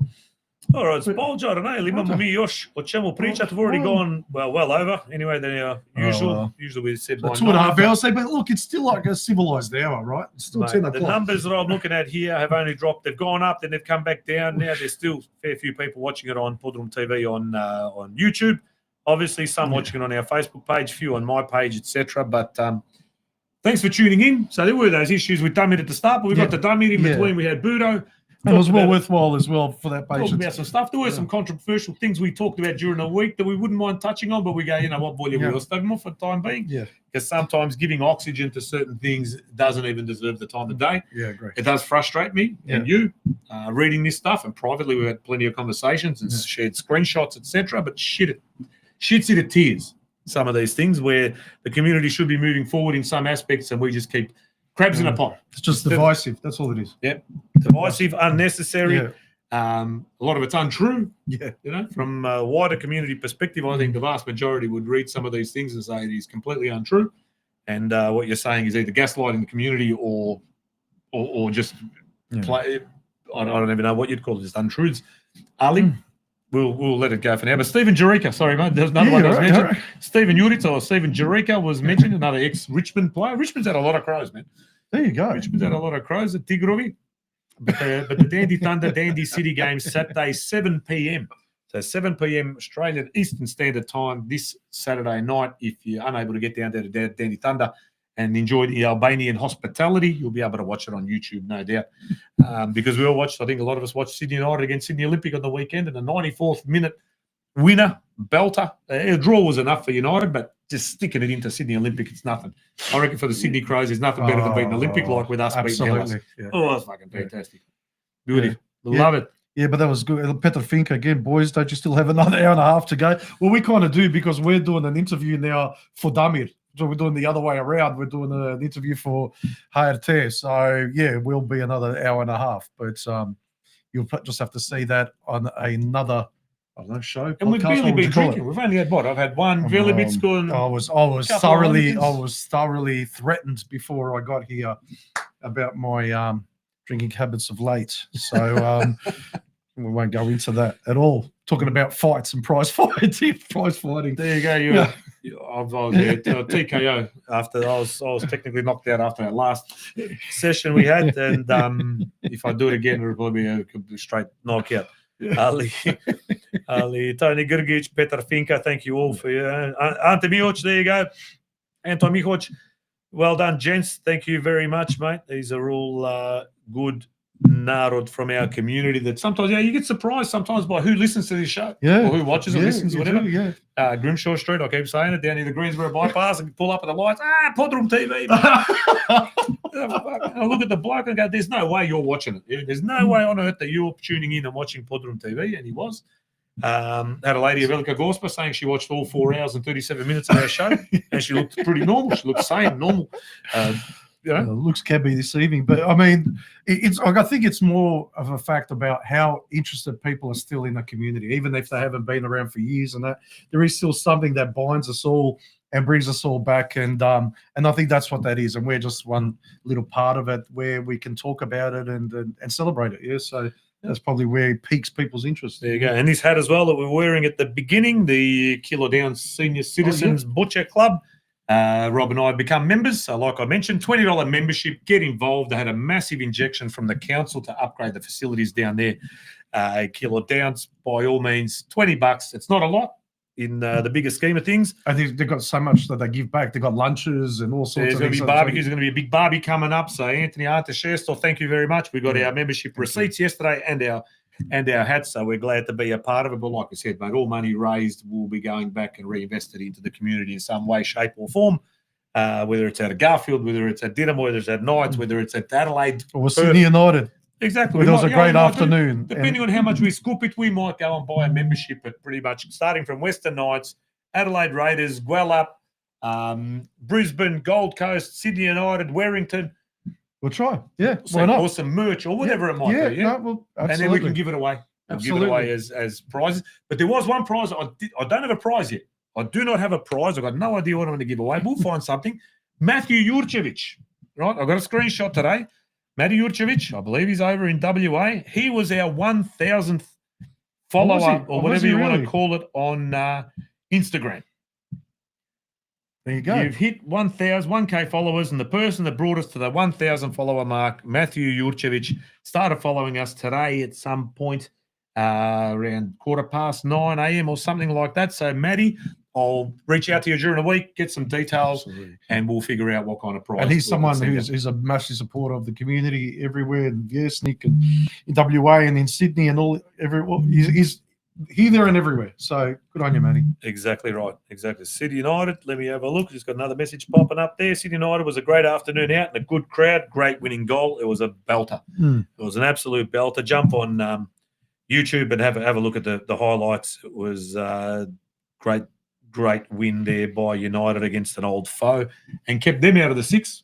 United 6th, Olympic 7th. They don't make the finals. United goes through. So we've got, again, it gives us another week. Yeah. Gives us another week of someone to watch. We've got Canberra in the finals. We've got Sydney United in the finals. We've still got Split playing a home game. We've got plenty to cheer on. Yep. And good on. I dare say there was probably a fairly decent crowd at Geelong on yesterday as well. Yeah, there would have been a fair few people down there in North Geelong watching them win the league. Not only they'd already been promoted, they won. They actually got the 3 points and won the league, which you want to do. You want to get promoted, but you also want that. You want that pennant. You want the cup. It's good to see positive things coming out of Geelong. Exactly right. No, that's it. So we need to back each other in and get out there. Like I said, if you're in Melbourne, get down to Split Friday night. Last home game. Great place to have a drink and have a feed, mate. They do exceptional things. They do. From where it started back in the day, like I was talking about it yesterday, mate, from Broadmeadows High School on that Couples patch with horses, basically on the other side of the fence. You had to go retrieve a ball and there were horses literally in this aqueduct. In the Zaba would be in the gym of Broadmeadows High. Yeah, but they had an electronic scoreboard. Do you remember that? They that did. Was so Billy Wojtek Reserve. And now out of Strathnaver with the redevelopment. I think it cost somewhere around $2 million. Overall from the council and stuff. And it's just a really warm, welcoming place to go and a family club. And celebrating 50 years next year. Massive gala coming up. That is going to be huge. I know that's in the works. I know that for a fact. It's going to be a huge year next year for Strathmore. So can't wait for that as well. So many things to celebrate. Can't wait. And we've got Jack Governor. The Knights 45s are also playing in the quarterfinals this Saturday at 2:30 at the Knights. Quarterfinals of I think it's the Cup. They had a draw. I think they had a draw with the top team on the weekend. I'm not going to mention some of the illustrious players that are playing their ranks at the moment because he'll probably stab me the next time I see him at training. But this Saturday, 2:30 at the Knights, the over 45s get down, back them. The season's finished pretty much for most of the NPL teams, if not all of them. The seniors, obviously, the NPL season has finished. 45s are going. Get behind them and give them a send-off for when they go off to the tourney in Gold Coast, where they'll undoubtedly lose to Melbourne, Split over 45s in the final like they did last year. But thank you, Jack Governor, for flicking that down again. He's the powerhouse behind the other 45s with Bruno Zovko. Those two boys have done amazing things over the number of years. Peter Fink as well, reminding us not to forget Hurstville Zagreb winning the New South Wales NPL 3 title as well. So that was a huge one. They're going to be playing at the highest level they've ever played in the history. So. And is it true that Petar Finka will be making his way down to Melbourne for the Crow Cup that will be taking place there next month on the 13th, I believe it is? I heard a little whisper yesterday that he may be in Melbourne on the Sunday. I think it's a Sunday of the Crow Cup here at Melbourne Knights in not too long to go, really. It's when he's with 3 weeks or something, just under 3 weeks. 3 weeks. 14th. There you go, 14th September, Sunday, 14th September. And make sure you get your tickets for the last man standing as well, $100. But massive prize $10,000 for the winner. So it's huge. It's a huge return. That's so right. make sure you get out there. It's all for a good cause. And Dave Liquite. Yeah, go on. Yeah, okay, there he goes. Invest the money in some Podroom merch, perhaps for the listeners to purchase. We could possibly do that as well. Yeah. You never know. Some gotcha. Some Gotcha gotcha. where our heads go with a. Yeah, I don't know. So, you would be. So Petar Finka has confirmed he will be in Melbourne for the weekend of the 14th September for There the you Crow go. Cup out of the Melbourne Knights. So it'd be great to meet him. I'll be there probably all day. I think the under 8s will start at 8. The third of my daughter's in the 13. She'll be probably playing a little bit later. Then you've got the last man standing. And there was also talk, I'm not sure, hopefully someone can confirm, a few of these old boys, if they can get some of the old boys, the Vukovars, the Gorspiches, Strathmores, Knights to play some friendly games there as well. So, again, it could be an all-dayer. Maybe an all-nighter. Who knows? Why not? It Can't- always works well. Vukovar went down to Festa last year in Adelaide and lifted the atmosphere literally. When I was lifted off that stage. Yeah, I'm actually wearing a St. Albans Vukovar So- jumper now. You can see there, they bring out some of the best merch in the country, in our community. So you got the horse on one side, you got the Vod Toran on the other. Nothing on the back there this time, but then you got the Vukovar, and you'll see a lot on Buica. If anyone follows Buica or the boys from the Ford in Vukovar, the Kutina, Damir Markush, and the boys are often wearing St. Albans Vukovar jerseys because every year the new merch is sent over to them, and they're great advocates of the club as well. And also the slimming black colour. So it is, always- even though some Marcus did say that I need to lay off to look at that. The Iro David, biggest tits in my village, they reckon, man. No shit, look at that. I just got to get the gut down. So I'll be training with the Wednesday nights. How's this? The Wednesday nights are training on a Thursday at Dinamo. So, but Petar Finka will be representing the Sons of Sali. So I did see Nik Raljevic on Saturday. He was at the Dinamo game. So he's honorary chairman, I believe. I think Sons of Sali. And it's good. It'll be good to meet him. And if you're still around on Monday, maybe we'll get you into the Podroom. You never know. Yeah, well, exactly. Petar Finka, one of our biggest supporters on the show. And with People are his willing messages. to listen to us. They'll be more than willing to listen to you as well. I'm Oh, sure. no, man. That's all we're here for. Malo za Afrikancije, malo, sprdačine, whatever you want to call it. But I think we've got Damir in the background. He's probably still waiting for us to do the interview. It's going to be midnight his time by the time we finish. Yeah, that's Just any last minute messages, double checking before we go. Pete Cardum, pozdrav iz Debeljaka. Oh, there you go. He sent us a photo. I can't put it up right now. He's standing in front of the sign in Debeljak, holding his little one. Marco. Marco, there you go. Little Marco Cardum and Pete Cardum, the bass player, the hardest working member of Mate Minor. According to all reports, the bass player works hardest of everybody. Yeah. He's What do they say? What do you call a guy that hangs out with musicians? Bass player. No, But, sorry, Brad, just Mr. joking. Cardum's mum is No. from Debeljak. Yeah. She's a Torbarina, I believe, and Yes, she's correct.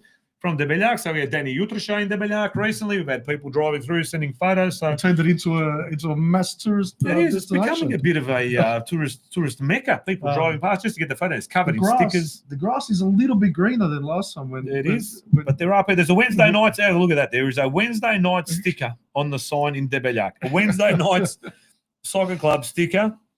Obviously the Hajduk sticker.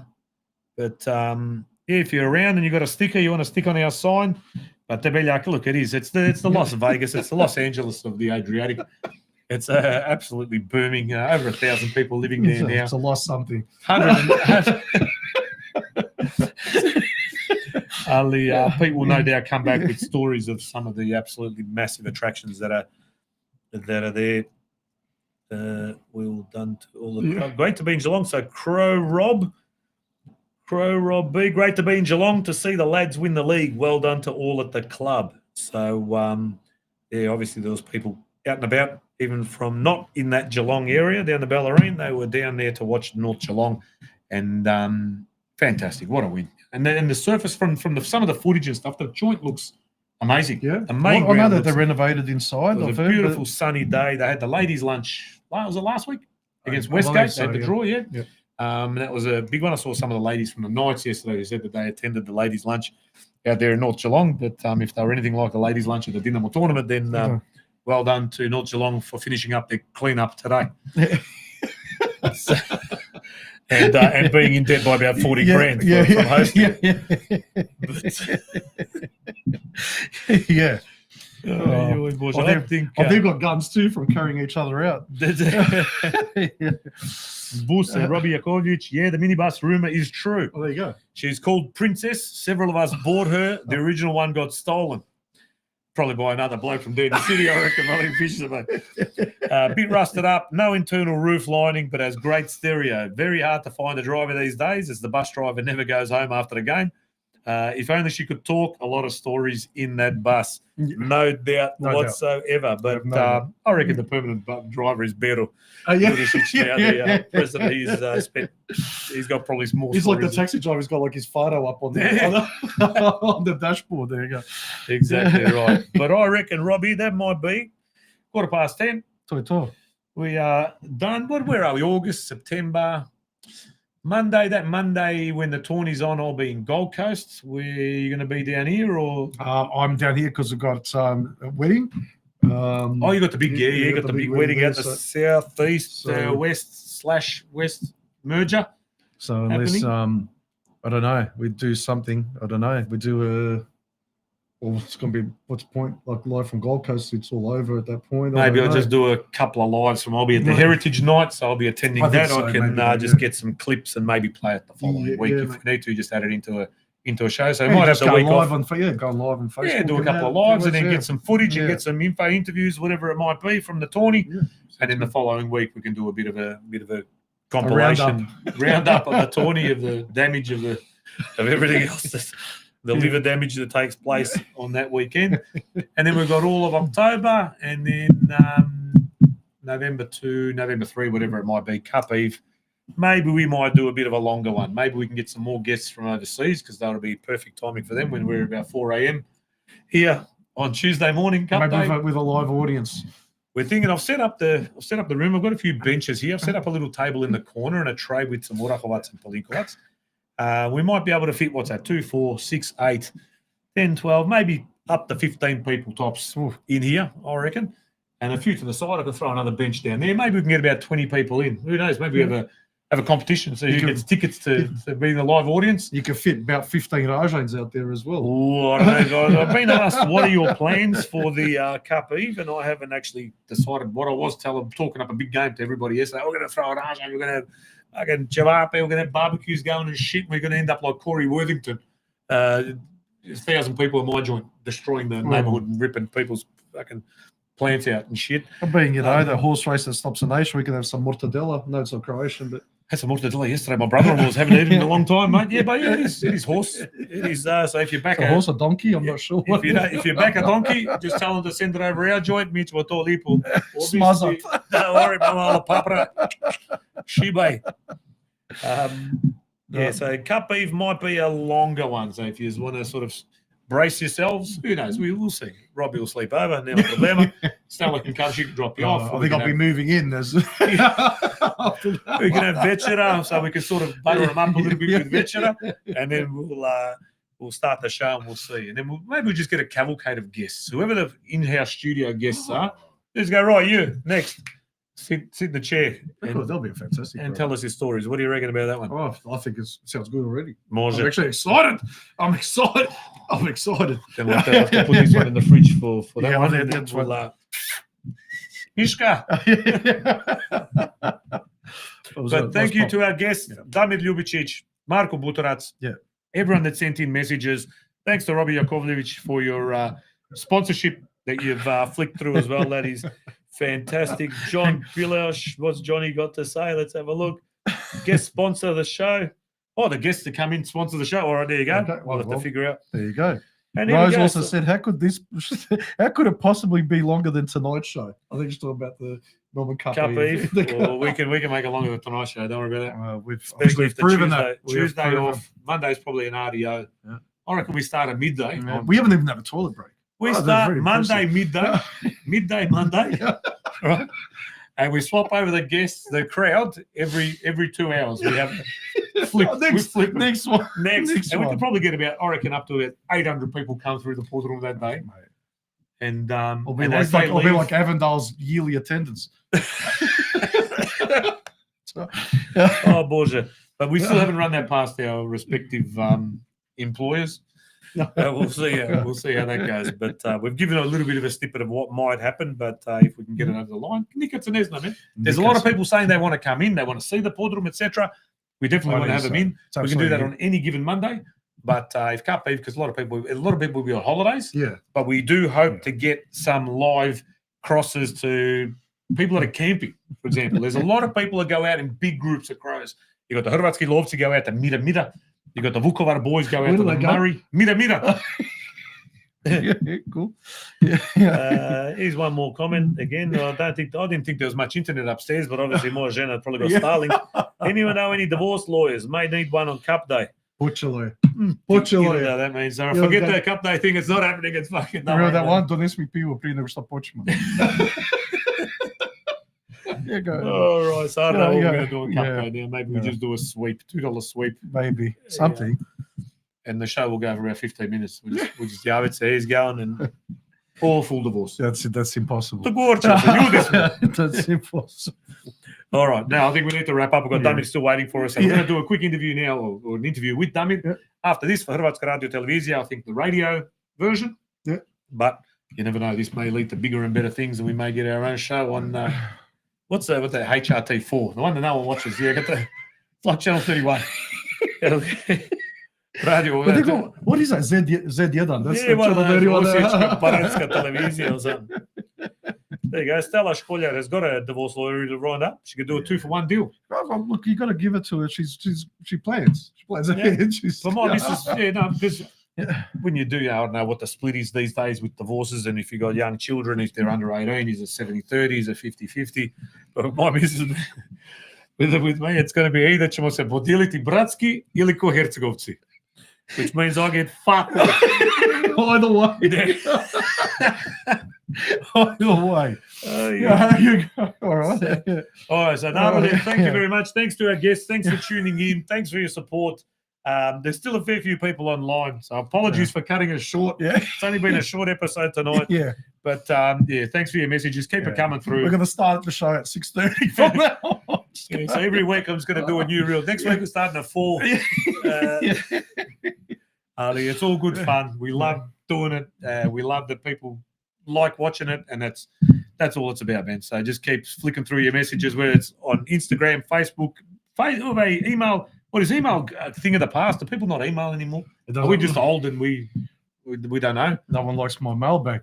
No. It's a wrong product. That's urban slang. Kad poštar dođe. I don't even drink it yet, until I clutch it. Kad dođe roda. We finished early enough. I might go, Marcus. I might go do another set. I reckon at the gym. Yeah. Look at that. Well, Rose loves this. Watch what I can do. I can do that. You could jiggle the boobies. Someone suggested we should get Richard on. Oh, that Richard will be the best guest ever. I did. Okay. Who did send that one to you? Somebody else. I saw that, and I have been stalking Richard this week to see what the best social media avenue is to get him, because there's a lot of Richard social media pages. Oh, but you don't know which is the real one. Official. It's probably none of them him. Yeah, he's got nothing. Like which is him. I might have email a option directly, whatever in Zadar, and see if I can get a hold of him that way. I don't know. I can't remember who put. Someone was early on. So this is what happens when you're on for 3 hours. I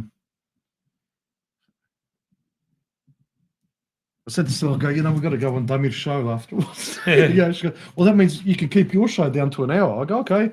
Yep, here we are, 3 hours later. Yeah, Ivan Bezek, Suffering Demons fan. This is early. I'll skip past this one. Adam Maric played a few years in the dark days. The talent, but not the longevity. There's been a few of those, but like I said, man, imagine just even one game AFL or one game playing for the Crow national team. You take it. Just like Dennis Dumacic last week. I go, when you're a young bloke, if I had one hit to make it on TV, have a video clip, and maybe put out an album, that's great. It's the longevity that is the hard part. 100%. 100%. That It is is. the hard part. I have no idea who suggested Richard. I can't remember now, but they did earlier on. Yeah. Oh, Stella has a photo of you in your perm. I have, there's no photograph. Bucina. There's no photographic BBB drags from up there in Brizzy. You should try get Richard on the show. That would be a pisser. And if anyone doesn't know Richard, look him up. He's a comedian from Zadar. Who's now gone pretty viral over there. He's also like Robbie Modric that we had on the show. This guy made it through his ticket into the Gradsko Vijeće now for a second time in Zadar. He's an actual city councillor.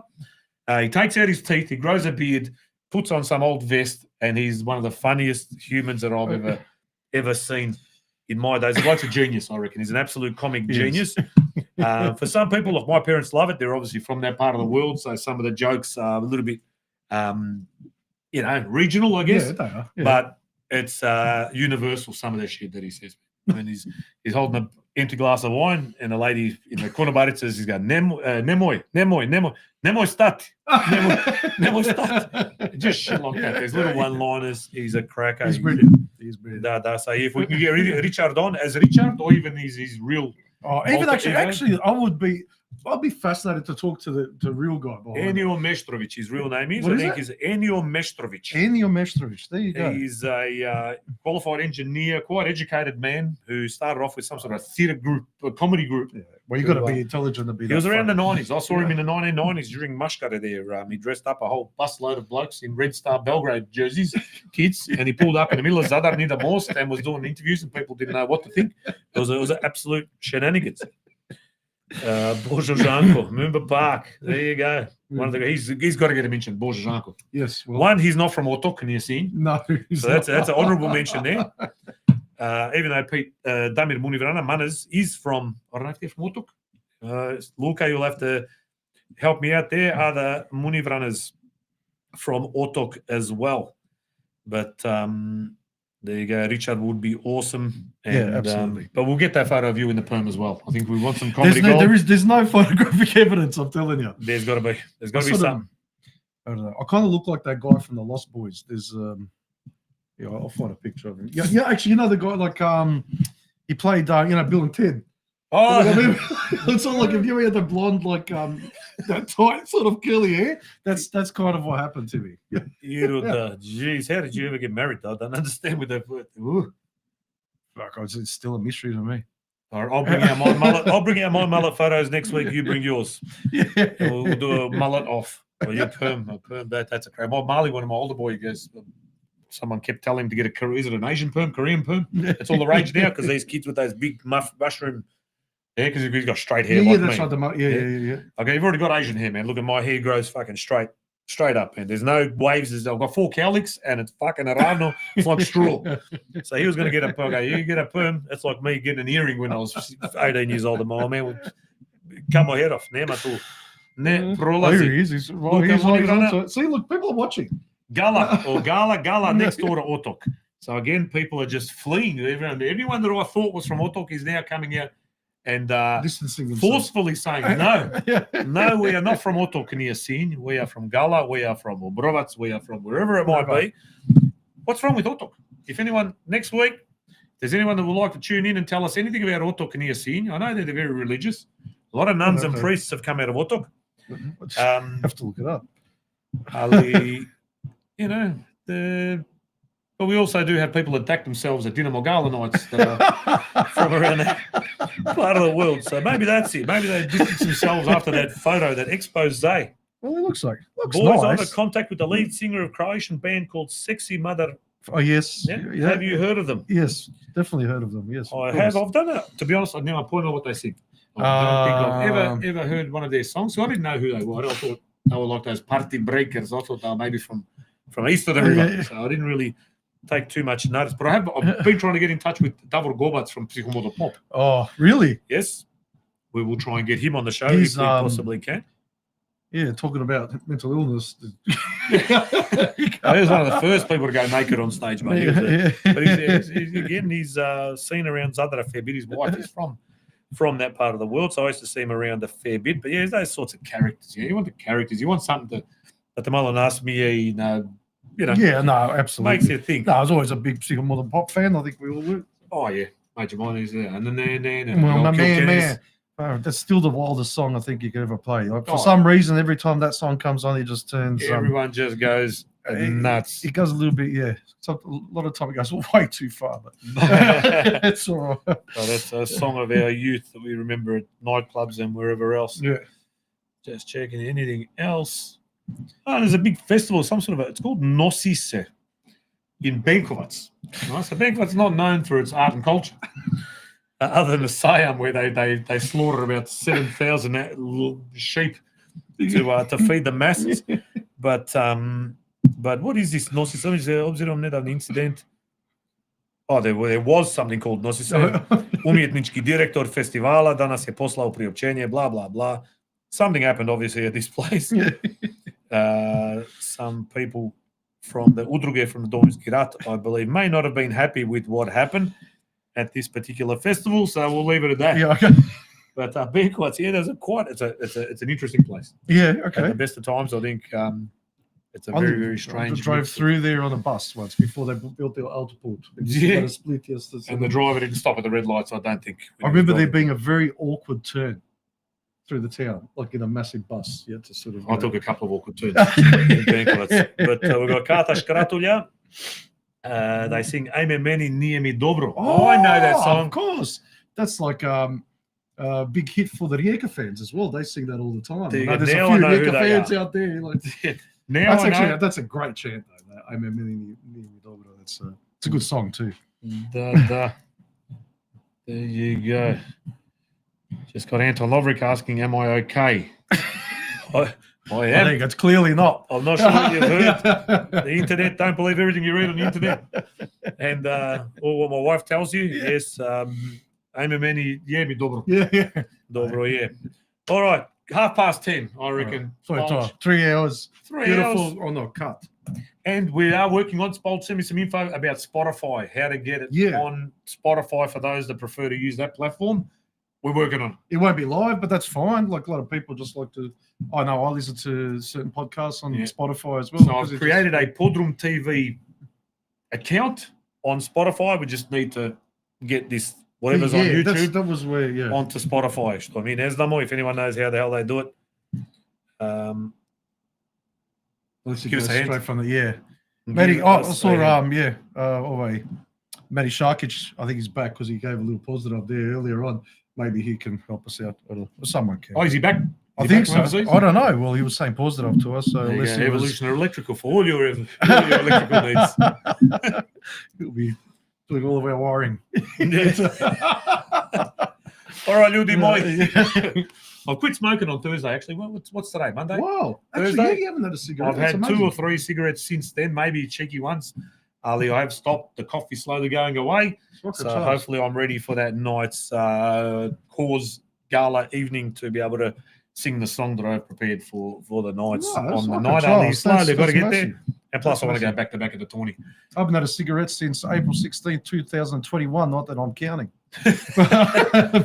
No, it's a massive. No, that's you know what, you've done the hardest part now. So keep going. Because the broadcasting authorities came back to us after that night where I was just lighting one after the other, smashing beers. That's all good. We lost the sponsor and quit.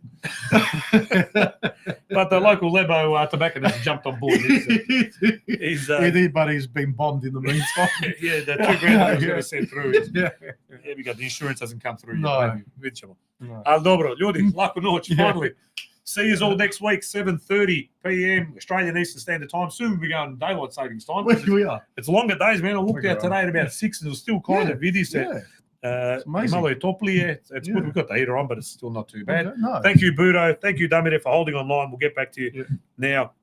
And Tony Grukic hasn't smoked since the 30th of June, 2011. Good stuff. So I think everyone remembers their last smoke. That's right. Can we refrain from the next one? That's the main thing. So we'll try and get over it because better watch out there. With me not smoking and training with the Wednesday nights, come Tony. Fucking hell. It's a machine. Oh my God. Just hand over the trophy now, man. I don't know. But I need an extra large stipper Barcus for the split when you're ordering the tops. I'm usually a large, but according to Marcus, got to go extra large, man. XL or 2XL. The other problem is that when you do quit smoking, you put on 5 kilos on them. Size T for tank. Ljudi, laku noć. Robbie, thanks No again. worries. Gosti, sponsors, everybody, hvala vam. And we'll see you all next week. Right. Tune in. Lijepi pozdrav. Kad zapjevam partija mi sudi, neka sudi